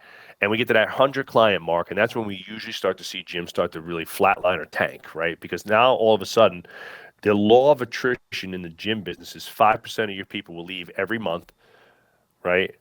Forever, right? And when you get to 100, that's 5 people a month. That means if you did nothing by the end of the year, you would lose probably somewhere in the range of 35 to 50 clients, right? Sure. Depending on how that worked out. Yeah. Right? And that hemorrhage could be worse. I mean, I remember one month, yes. We figured somewhere in that like 5 to 10, if we had 150 clients, we were going to lose somewhere between 5 and 10 people a month. And then all of a sudden one month we hemorrhaged like 25 clients. And all of a sudden, like, you got 150 people and you lose 25, 30 people. Now, all of a sudden, that's impacting your bottom line. And if you don't have sales initiatives, and I remember at the time people were doing these Groupon things. I mean, it was just and that is actually what hurt us is people started doing these Groupons where it was like $3 a month for the first 3 months. And so people were buying these Groupons for $9. And then we hemorrhaged a ton of people that were like, well, shit, I'm paying $180, $200 to train here. I can go down the street for $3.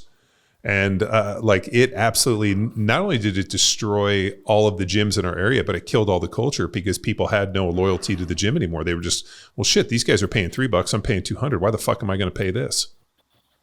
I mean, we have almost 700 members in our gyms, and we're industry tops. Our big gym here, in October, we rolled about 3.5%, which is world class for a gym with that many members, about 400 members in the big gym.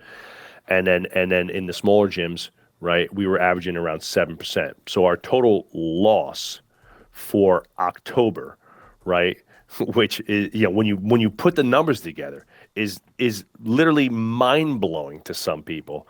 That in the total month we lost 35. I think the actual number was 37 clients, right? So we lost 37 clients as a company in the month of October, right? That's an enormous amount of sales and marketing BTUs in order to maintain and exceed that. Right now, our signups were in the 50s, so we exceeded it, and we actually came out as a positive for the month. But if you're not on the marketing and sales gas, you're in the freaking toilet again. Like, and you go 2 or 3 months in a row like that. Now we're a seasoned veteran brand at this point. We've been around for a long time.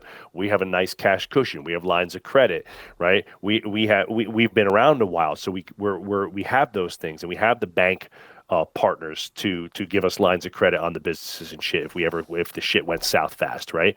But if you're Joe Schmo startup gym and you just spent every dollar you had opening that gym at $100K, right? You just blew all your load $100K into that business, right?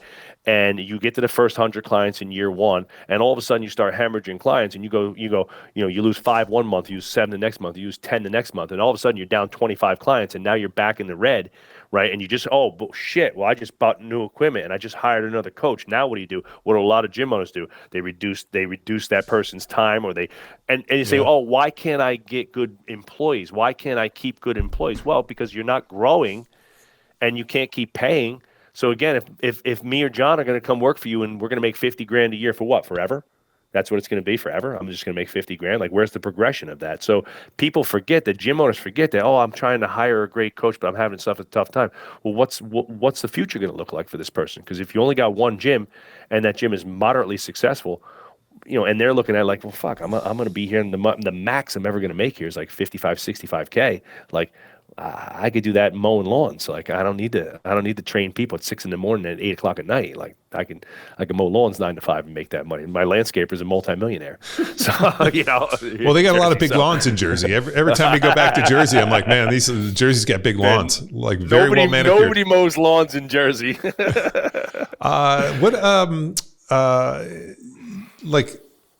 It's got to be area specific, because I do, listen to Zach bitch and moan a lot about, different places, and he's down at the beach and this, but I feel like gyms take on the ethos of their coach. And yes. I mean, that's just like every single business, right? Like, the person at the helm. Culture is the people. Yeah, sure. Culture is a massive thing. Like, how do you come in? I mean, is that something people inherently have, or can they learn it? Is it through mentorship? I mean, could you take Zach Evanesh and mentor him instead of being like, he'd be a tough one. He's fucking hopeless at this point. What's the, what was it in Charlie Brown with the character where like the clouds always have following him around? What was that? Oh yes.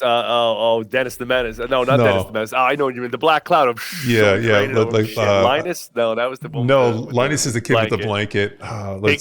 Pigpen. We have all the flies on him. What was it? Charlie Brown, Cloud. Yes. overhead. God, like I feel like that's Zach to some extent. Yeah. Pigpen, yeah, who was permanently surrounded by a It was cloud of Pigpen, dust. Yeah. So, Yeah. like, I mean, but is that like a, is it like kind of a match where, like, for the area, like the culture of the coach and the ethos he creates kind of matches to that certain area? Because, I mean, I'm sure you could bring you guys, which have, a thick coating of Jersey on you, and you could drop you into LA and you'd be fine. If you took a bunch of LA, kind of Southern California people, and you dropped them into Jersey, they probably wouldn't run a good business, just for the fact that they wouldn't connect with people. Yeah, no, I mean that might be true. So I mean, look, culture is a combination of values times action, right? So you and I both know that each one of us has a brand, right? I am the CEO of the Riggio family brand, right? You are the CEO of the Wellborn family brand, right? And I'm going to make the assumption that you and your wife and your kids have talked about your family core values, the mission that you're on, and the things that the non-negotiables and big ticket items that define who you are as a family and how you're going to do business as the Wellborns, right? As I have with my family, right? Sure. The same thing is true in the business side. You have to stand for something, not for everybody, right? Stand for someone, not everyone, right? So you have to have a good set of core values and a mission that you're on that exceeds the idea of just making money and training people, right? You have to have a standard of how you act and treat yourself, right? And others, right? Like Dan and I think are incredibly fair bosses.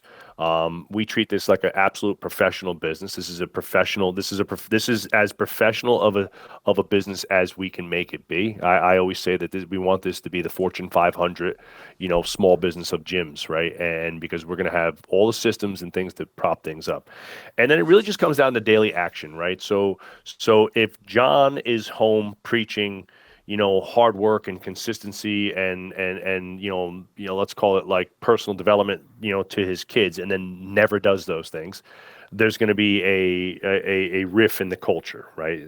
So Dan and I, one of our core values are hungry, humble, committed to personal excellence, and socially smart, right? So I have to live those things 10x everybody else in order for them to come to life, right? So if and under commitment to personal excellence, it's education, right? Reading and education. I have a giant library in front of me that you can't see. I read feverishly. I spend more money, time, and energy on learning and education than anybody in the company. Because if we're going to put that on the wall and we're going to put that on our hiring papers and that's going to go in our company ethos, well, then somebody has to live that shit, right? And so I think that filters downhill, right? So if I do 10x and Dan does 9x and Adam does 8x, and then hopefully the employees do 5x, right? We're still winning as a company, right? Sure. When you build a culture based on values and action, and you hire people based on their previous and or current values and action, you start to get more alignment. Now, have we screwed it up and hired poor people that didn't fit the culture because we thought they had a specific skill that maybe we wanted to bring them in? Or like, fuck, this guy can sell, or oh shit, this girl would really help us because she's a world-class nutrition degree, but they weren't good culture fits. They weed themselves out so fast now. It's like crazy to see how fast they fall on their faces because they don't get the team mentality. Everything we do here is you're either learning and growing and you're rowing as a team and you're excited about being with your teammates, helping your teammates and being a great teammate, or you're not, right? And that comes out pretty quickly. So again, like culture is, again, as I said with the sales process, is it written down somewhere? What does it mean to have great culture at Varsity House? Is it written down? What does it mean? What are your core values? Don't just put hungry, humble, committed on a piece of paper and leave it. Define them. Really write it out in action, what they mean. Dan and I just made a 10-page redo of our core values and our mission and exactly what it means and the action steps that employees should be looking for and taking to live those core values. And so we can actually grade them in their employee reviews. So one of our employee review process is a core value. We call it the core value gut check. Are you living the core values? And now we've made it super concise so we can see exactly, hey, John, I saw you doing X, Y, and Z. That's really going above and beyond on the humility, core value, and really taking one for the team and going the extra mile for your teammates, man. Don't think that goes unnoticed, right? When you reward core values, people start to see that reward, like all humans were Pavlov's dogs, right? We all want to be rewarded for something, right? We all want to be patted on the back and told we've done a good job for something. So in our town halls, which Dan is running on Wednesday for we have our 67th consecutive town hall, right, that we've run. We do green lights, and it's like, hey, we give out every team member gets a green card basically, and writes down something nice about another teammate who did something to live the core values, right? And we exemplify them in those meetings. Well, that starts to bring those things to life. So writing it down is one, bringing them to life is the other, right? I got that from a book. There's a great book by Zingerman. Zingerman's Roadhouse is a Jewish deli company out of Ann Arbor, Michigan, that does over $100 million a year. And the owner, Ari, is an exceptional businessman and has a business training company called Zing Train. Free plug for Ari because he's the man. And he has some exceptional books on culture, on leading yourself, on visioning. And we've gone through a lot of his Zing Train workshops, and I've learned a ton from him. And a part of that was how to bring your core values to life, how to showcase them inside the gym. Literally, and you come in my gym, they're written on the walls in 10-foot banners. I got 3 giant 10-foot banners, right, with our mission statement in the middle, and then the core values flanking them, right? And so even our employees, even our customers get a core value page in their onboarding.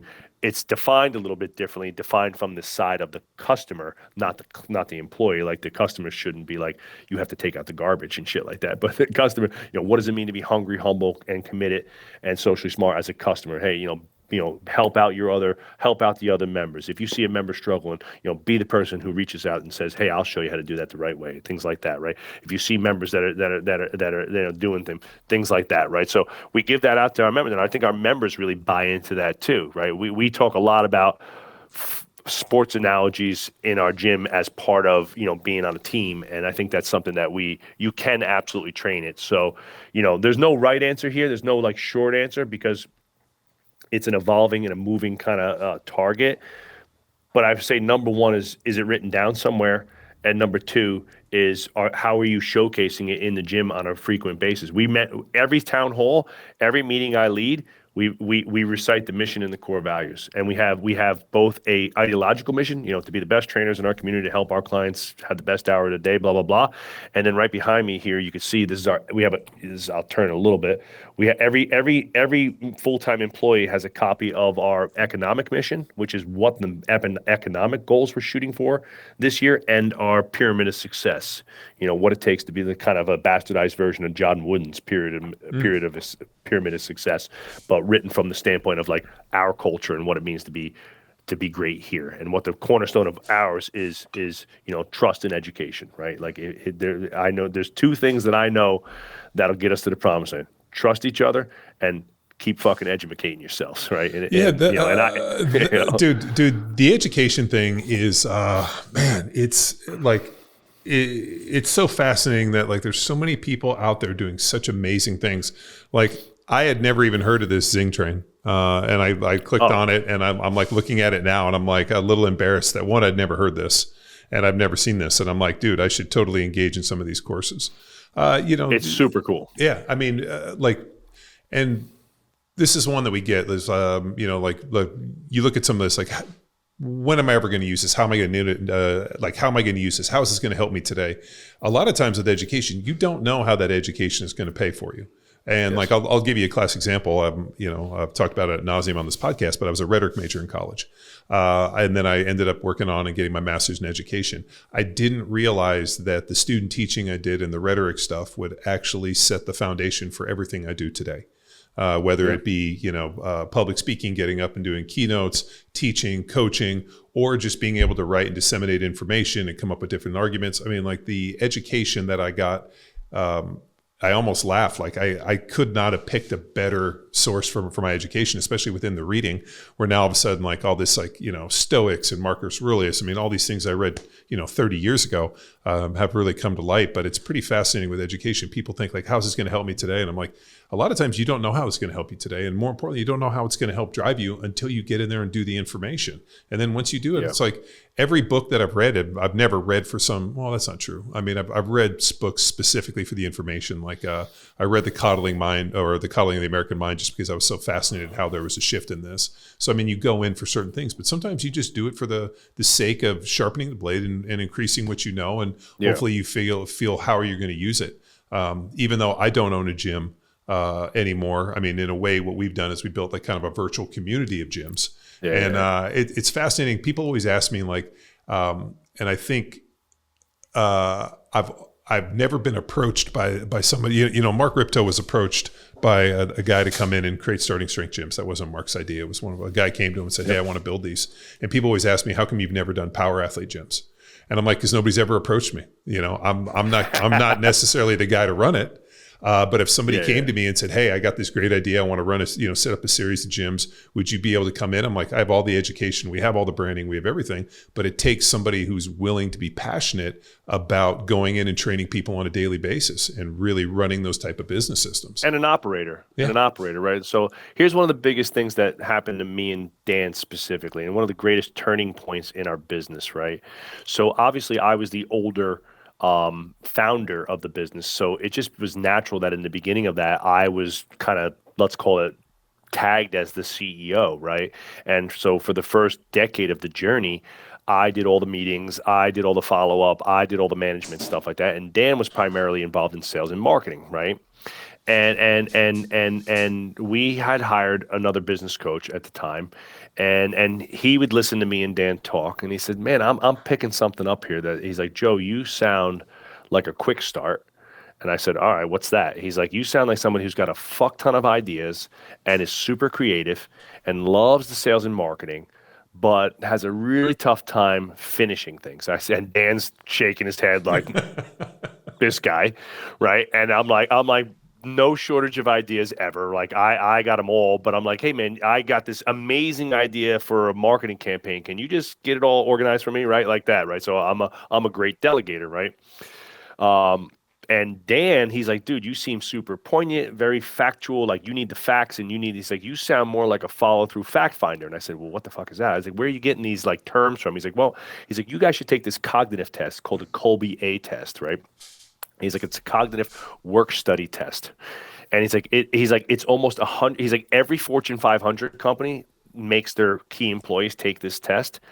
And it really is super precise on finding out exactly what type of workflow you're going to be best suited for. So we go take the test.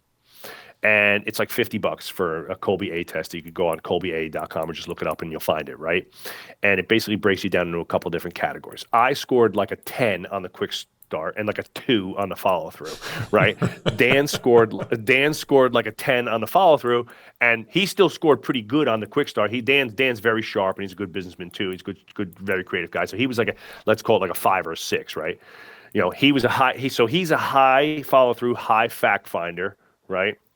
Moderate quick start, low on the last one there, which I'm having a brain fart, right? You could look it up, and then I was the opposite. I'm super high quick start, super high implementer, right? Terrible at follow through, terrible. Like if I got to do research, fucking, I'm not doing it, right? Yeah.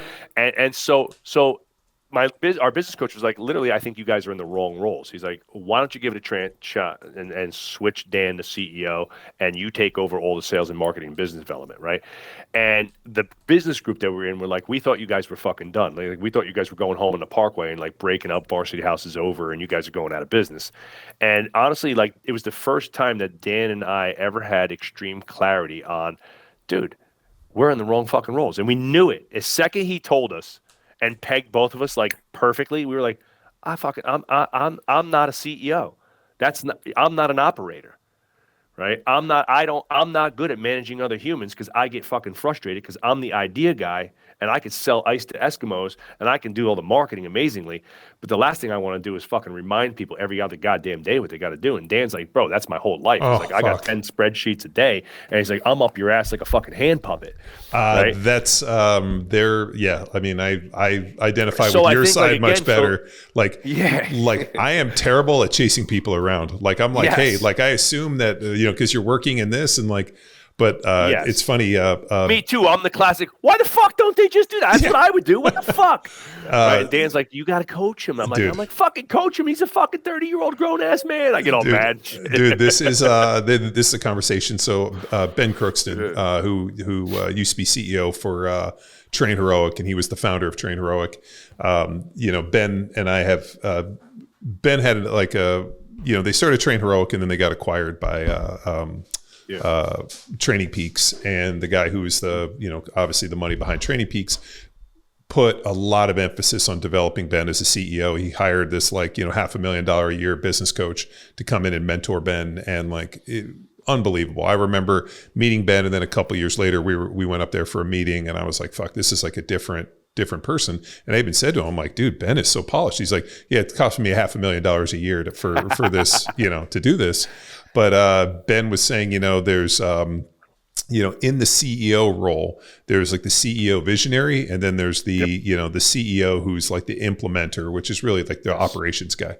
So like he's like, you are very good on like the CEO kind of visionary stuff, but he's like the when it comes down to like the CEO, and there's almost these dual tasks, you have to be this incessant, like obsessive compulsive, like on their fucking ass, and like the meetings and this. And he's like, you just like to kind of work in a little bit of a vacuum. And I'm like, yeah, well, because I got a lot of work to get done.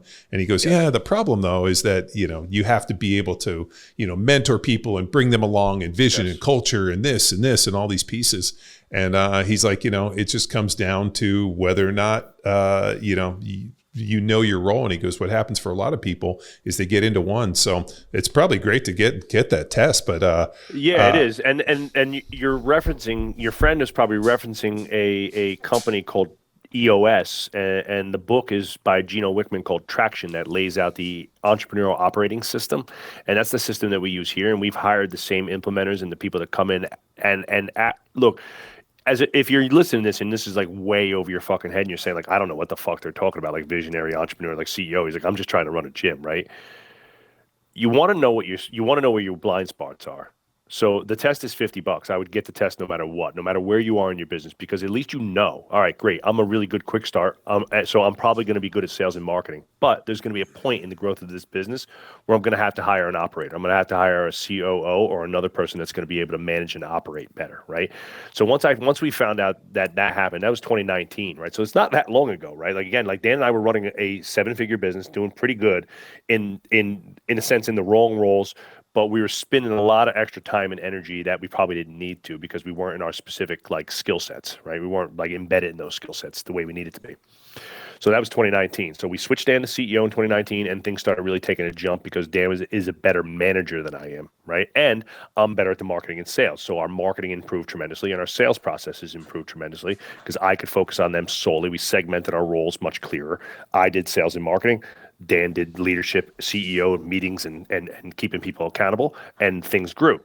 COVID hits, right, in March of 2020, and we get shut down for a few months. Now, we were running a speakeasy here, right, so we just kept training people, said, fuck you, government, and keep training people. I mirror tinted all the windows and told all the clients to park in the parking lots down the road. We just kept going, right? What was the guy in Jersey who was the gym owner? Oh, I know you mean. The guy with the I don't beard. know his name, but down in South Jersey, yeah, I can't remember. He's got like a couple million followers now. He's kind of blown up. Now he's like, is he a politician or something? I think so. Because I remember seeing that like during COVID there was like, he was like getting arrested and shit. Yeah. Like he it was insane. Look, I trained the chief of police, the mayor, the head of the fire department. Like I literally called him up. I was like, look, what are we doing here?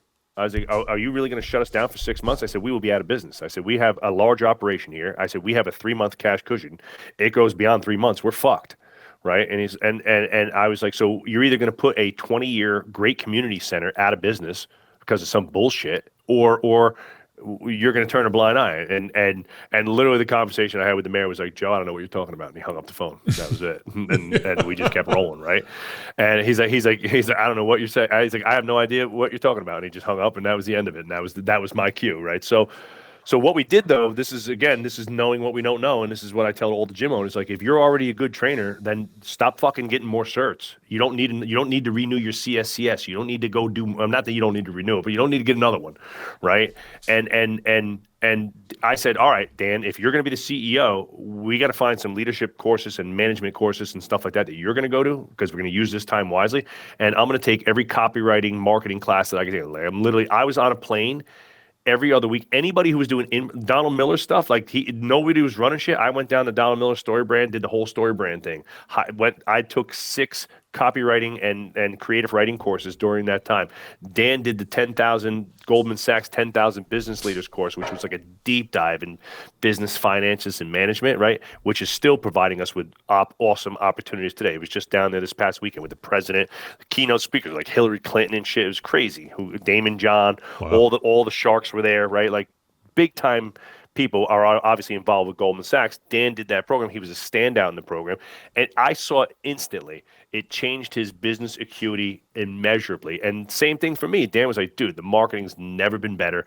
We're selling like crazy. So it really, the testament for most people listening, again, like you have to know the skills that you have and what you're good at. Do more of those, and you have to know the shit that you're not good at, and you either have to upskill those things, you have to go get those skills, or you have to hire other people that have them, right? And we've kind of done a combination of both. Like I would say, I used to say to myself, I'm by far the best trainer in this building. Well, that's not the case anymore. I've hired a couple guys that are fucking way better coaches than I ever was, and they like care about it way more than I. I'm still a really goddamn good coach and give a shit a lot, and I probably know more about anatomy and physiology and biomechanics because that was my degree set. But the reality is that there's somebody else who's on the gym floor who wants it differently than I do, and again, like you got the 80-20 rule. If I might be a better coach, but if all my time is taken up with the sales and marketing and the business side of things, and I'm mentally checked out on the coaching, I suck, right? As opposed to somebody down there who loves it, is living it, is breathing it, and eating it and sleeping it every goddamn day. And all they do is worry about our training product. That's our COO, Adam. Adam is our training director and partner in the smaller business and the business of strength. And Adam is a world-class trainer and operator.